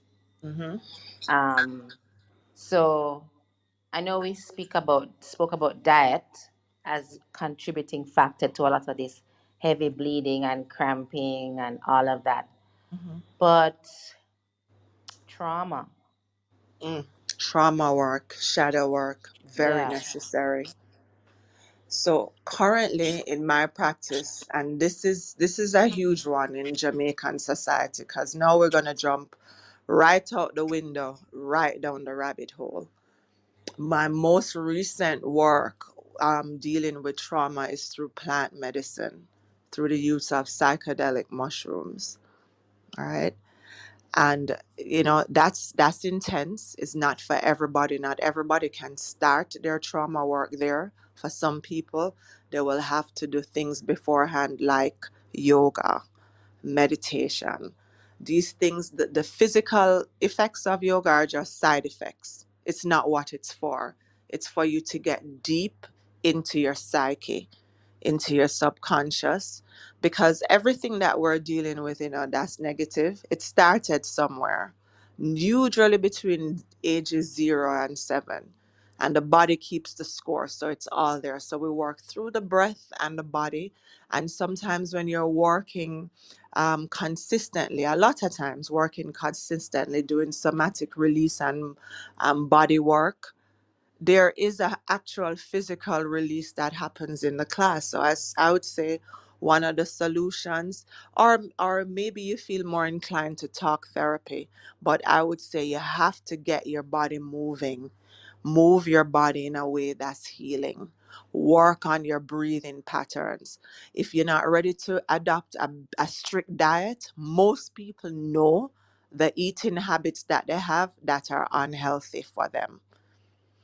I would say, I said to people, don't just wake up one day and say, I'm gonna stop eat fast food, I'm gonna stop drink soda, I'm gonna stop eat white bread, blah blah blah blah blah. You have to set yourself up for success and not failure.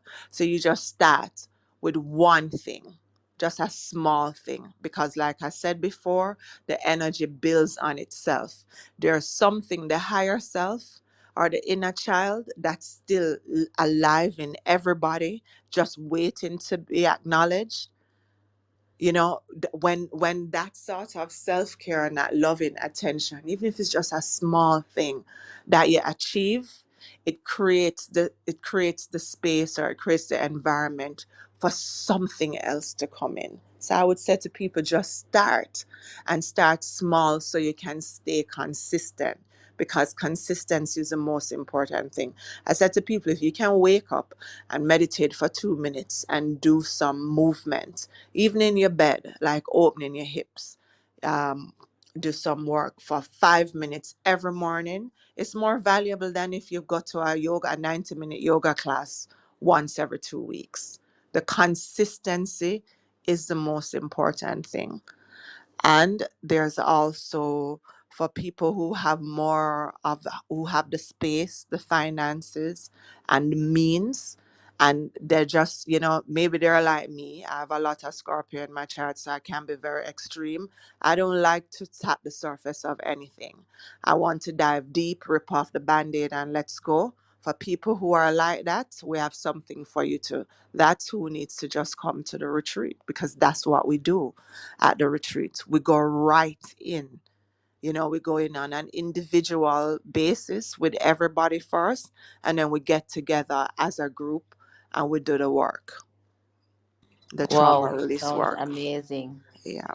Dacia has joined us as a speaker. Dacia, I know that your work deals with a lot of herbal remedies and dealing with people who are facing all kinds of issues. And I know that one of the challenges Dacia has is getting people to understand the importance of changing the way they eat.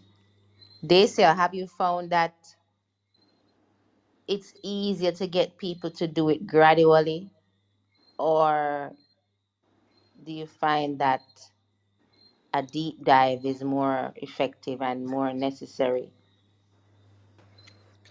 Hi everyone. I Hey, joined Desa. late. So everything it's dependent on the individual. Um, but at the root of it, Keisha, is always a person's mindset and if they are ready to for healing. Yeah. Um, at the root of it, that is it. And I will tell people, start with what is easiest for you.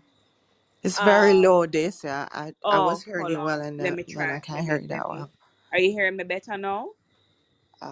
It's a little bit, yeah. I'm not sure if it's my Better phone. now. I don't know. Maybe the Wi-Fi is I don't know, toggling. I don't know what's happening. I have it, but the volume is at the highest. So I'm not sure. Anyone else having that issue? Hello,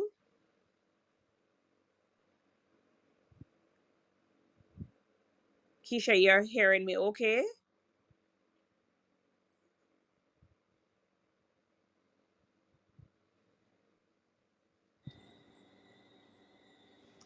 Hello, can you hear me? I am hearing you. Okay, I'm hearing you. It's a little bit low, but I'm hearing you. I don't know what's going Okay. on with Keisha. Keisha, are you hearing me? Okay. Oh, all Danielle. that time, all that time, I just said like two paragraphs with my mic muted.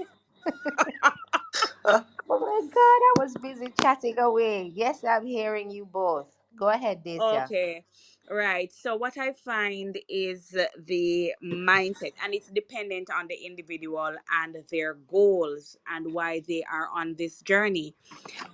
So some persons they want a change, and they're dipping the foot in, and some they will going a little slower than others. For me, I think I I was actually, I'm gonna say I did a deep dive, but in hindsight, it probably was not. But ended up moving way faster than I anticipated, because I said, okay, you're going to make a change.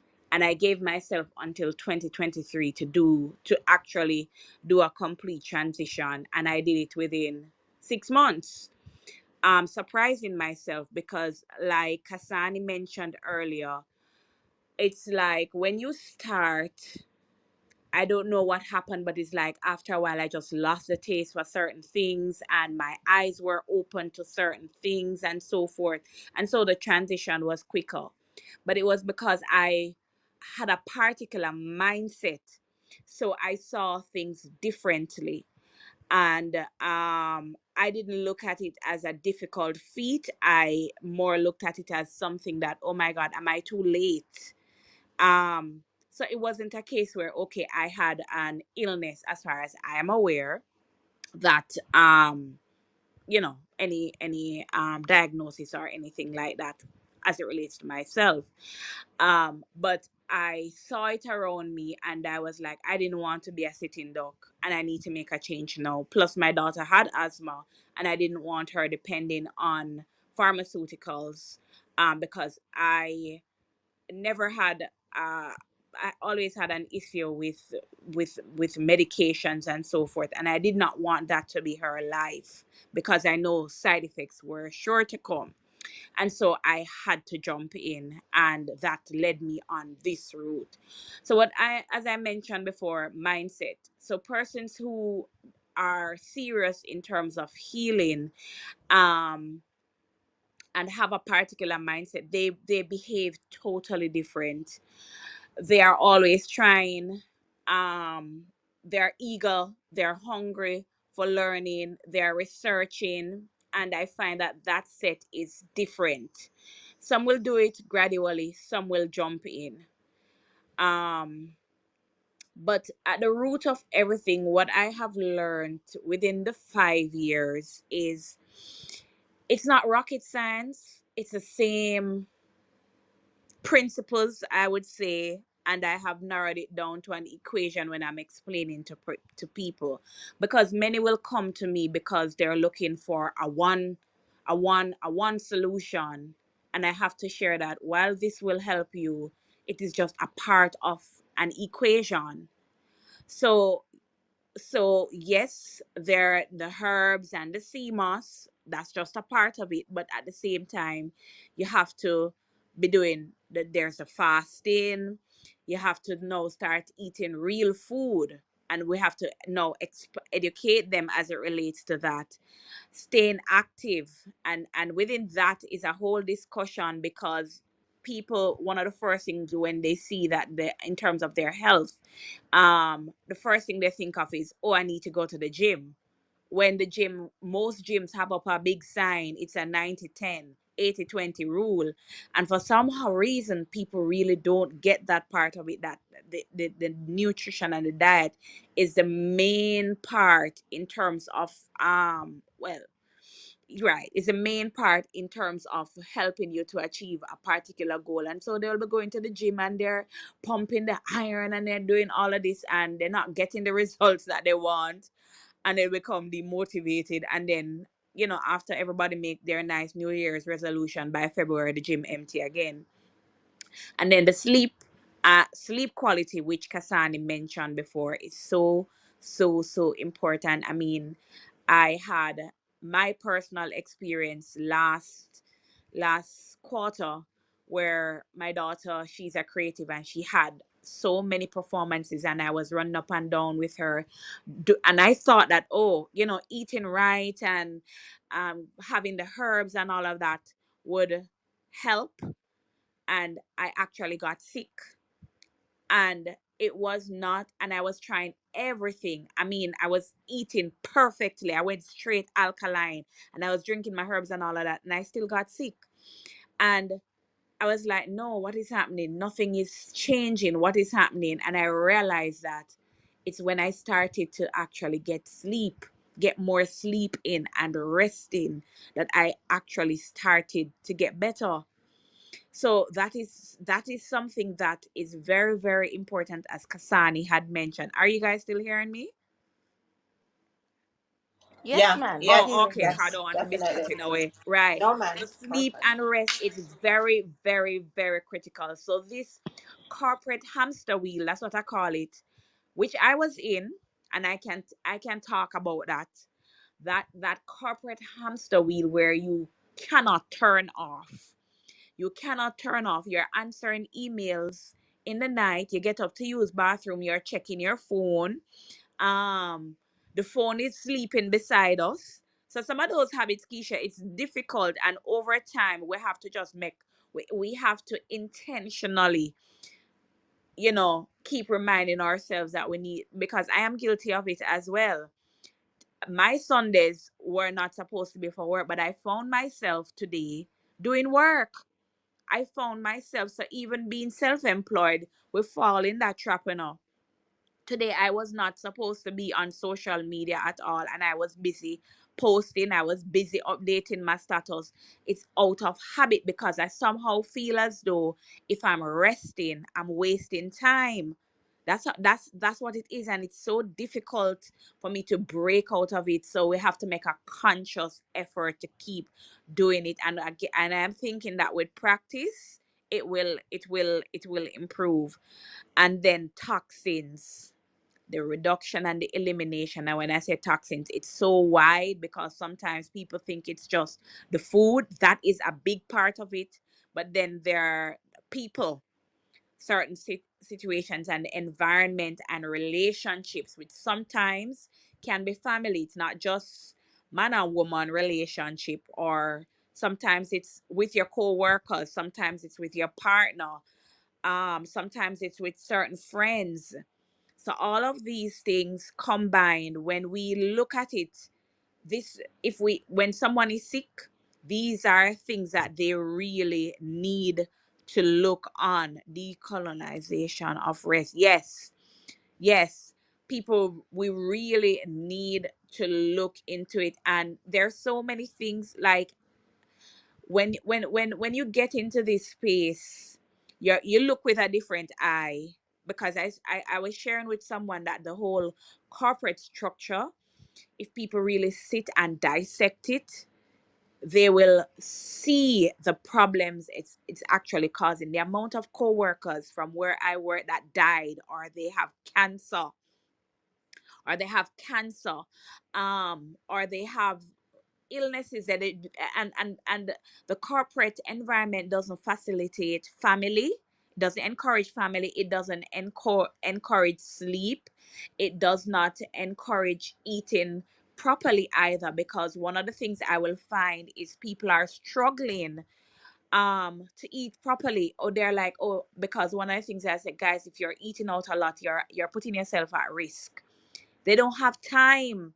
They do not have time to prepare their meals. They don't have time to even go grocery shopping. And it is worrying. It's concerning because if you don't have time, those that breakdown because you want to be recognized, because you are being a workaholic is actually celebrated in the corporate world. It is cute. It looks good to say I'm busy. um so those You the know, boy, there's so many layers to this it corporate it, thing. it it it is, I actually call it the devil. I have to call it because it's a trap. It's a trap because the success is painted. So it starts from the education system. As Kasani said earlier, we are cultured a way that you go to school, you do well, and do well is in certain things, right? You do, that is what is considered doing well. Because if you say, okay, you want to be a healer, people will look at you weird, right? You're supposed to be in certain professions. That's the first thing. You are trained to go and work for someone. That's the next thing. And as Kasani mentioned, you have the house, you get the husband, you get the children, you get the cars, and that is seen as success. And then you retire at a certain age, and that is when you will now do the traveling. Unfortunately, in the achieve in aiming to achieve that success, many people don't get to enjoy that retirement because they are so sick. All that money is spent on fighting that illness and fighting it in the wrong way again. Right? So it's so many things, and I see people caught in the trap. They are afraid to dial things back because they are afraid of losing. It's a lot of things, because there is the sense of wanting to belong as well to a particular group that sees things a particular way. Because when you start looking at things like us, we're looked at as the strange ones. I'm telling you that we are looked at as the strange ones, Yes, because they very much cannot so. understand why. They can't understand why is it that we they can when are you gonna get a real job? Those are some of the things. When are you gonna get a real job? Um, it's because when you're locked into that, it's like a drug. I can tell you, I recalled once a friend of mine came to Jamaica, and I was supposed to be on vacation, and I went to have lunch with the person, and the person had to tell me to calm down. That hamster wheel that I was on, it was like, what is the word I'm looking? This adrenaline rush. It was difficult because my mind had to be always working. Okay, what's next? What's next? What's next? That's how my mind was, and person had to say, calm down. It's a good friend of mine had to say calm down, and I realized that even on vacation it was difficult for me to just relax. I was happy when I had emails to check on all of that. So it's They're happy. You're happy when you got no, work. no, Yes, I yeah. felt because it makes you feel as though when you are resting, when you're relaxing, um that you're wasting time. That's how it felt. That's a really interesting thing, because especially our history, black people, we have a fear of being lazy, even Yeah, though or even though we we're work told for we free are. for And five that's, hundred years. yeah, that's The, why I was saying we need to decolonize rest, there because you go. the colonization of rest come from the plantation. Even, and we're guilty of it, yeah, some people that have a helper, if they see the helper sit down and not doing anything, they feel like it throw them in a tailspin. That is right. Right, and a lot of people, in order for them to rest, they have to justify the rest. So, well, I did this, and this today, or I True. worked 10 days straight, and so now I can justify this day off. And we need to redefine what rest is, because rest is not lying on a beach with a book, and I'm gonna read a book. Deep rest is a nervous system reset. It's kind of what we do at the end of yoga class, shavasana. Where you let go completely, where it's just the involuntary bodily functions. That's all. That's real rest. Because sometimes in sleep you're not really resting either. You If it's know, On the topic of rest, ladies, we're almost 2.5 hours now. So I would love, Dacia, for you to give me your final thoughts on this issue, and then Kasani, if you could close us out with the way forward. well, as I had mentioned before, in terms of, um, I normally say that Mother Nature has some basic guidelines, and we always talk about the principle, right, Keisha? And if we examine those and we stick to those, then we'll definitely be on the way, as I had mentioned before. You know, the fasting, the eating real foods, the staying active. What, and when I mention active, I mean in terms of earlier Kasani mentioned that, you know, if sometimes you just get up and you'll do certain exercising, not necessarily staying active in terms of corporate type of active, not that type of active, but movement of the body um, consistently on a weekly basis. What, where am I now? The S. What was the S again? The sleep quality, which covers rest in my view as well, and the eliminating and reducing toxins, whichever way they may come from, whether it be what we listen, the certain environment, the food, the things that we wear, um, associations, and so forth. So I believe that if we have the right balance as it relates to those areas, then we'll definitely be on our way.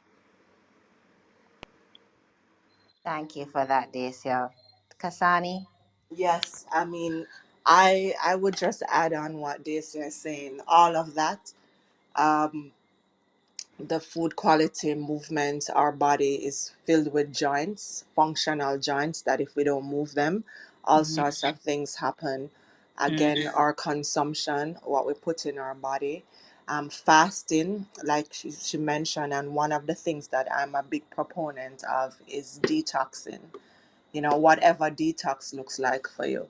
So if you're already ital and you only eat cooked food, detoxing can look like raw food. If you're already a raw fooder, detoxing can look like a water fast.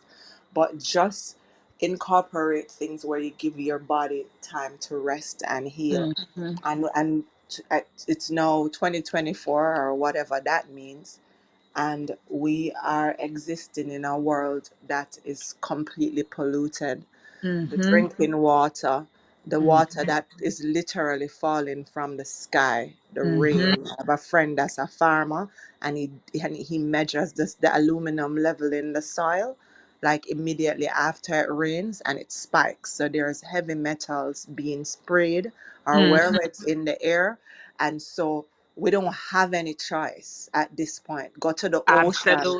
You Absolutely. have to soak your body in the ocean. You have to get that natural magnesium in through your skin. You have to go in the sun to activate your pineal gland and just keep up a constant process of. And then I don't want it to make it sound like it's all work, like you wake up every day and you have like, oh my god, 10, 20 things that you have to do. These are lifestyle changes Mhm. where True. I'm sure they say your transition from corporate into this, similar to mine, was you started with a series of things, and then over time, Over over a time. number of years, you're And now at this baseline of eating and moving, and it's not correct. hard, it's just your life, Correct. you know Correct. so It becomes second nature. it All becomes right. second nature. But you can't, so this is what I was saying, there's no easy button. Nobody can press any button and just upload a lifestyle to you. You have to be realistic Absolutely. about how you're going to go about the changes.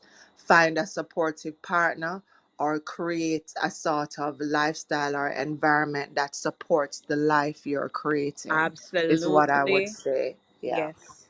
Yeah. Yes. Thank you so much, ladies. I really appreciate your wisdom and your generosity in sharing your stories and the lessons that you've learned through your practice and through your own life. And I will say in closing to all the women who are listening now and who are going to listen to this on any other replay or recording, your womb is not your enemy.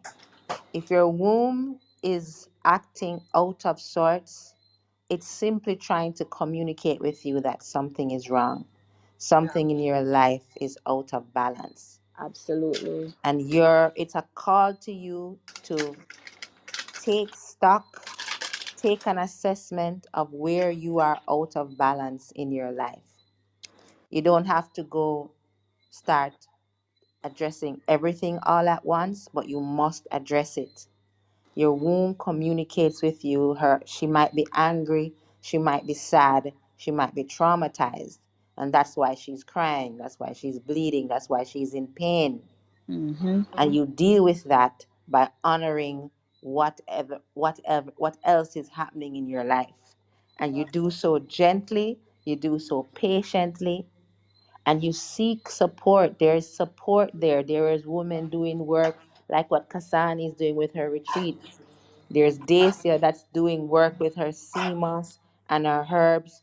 There's me with my Happy Womb community. There are many women. There's Queen Afua. There's the Sabi community. There's the Raw Food community. There are many ways and resources that's literally waiting for you to embrace you with all this healing and knowledge and nurturing. The earth itself is waiting to embrace you. The Mhm. herbs, many of the herbs that you're walking past daily, Mhm.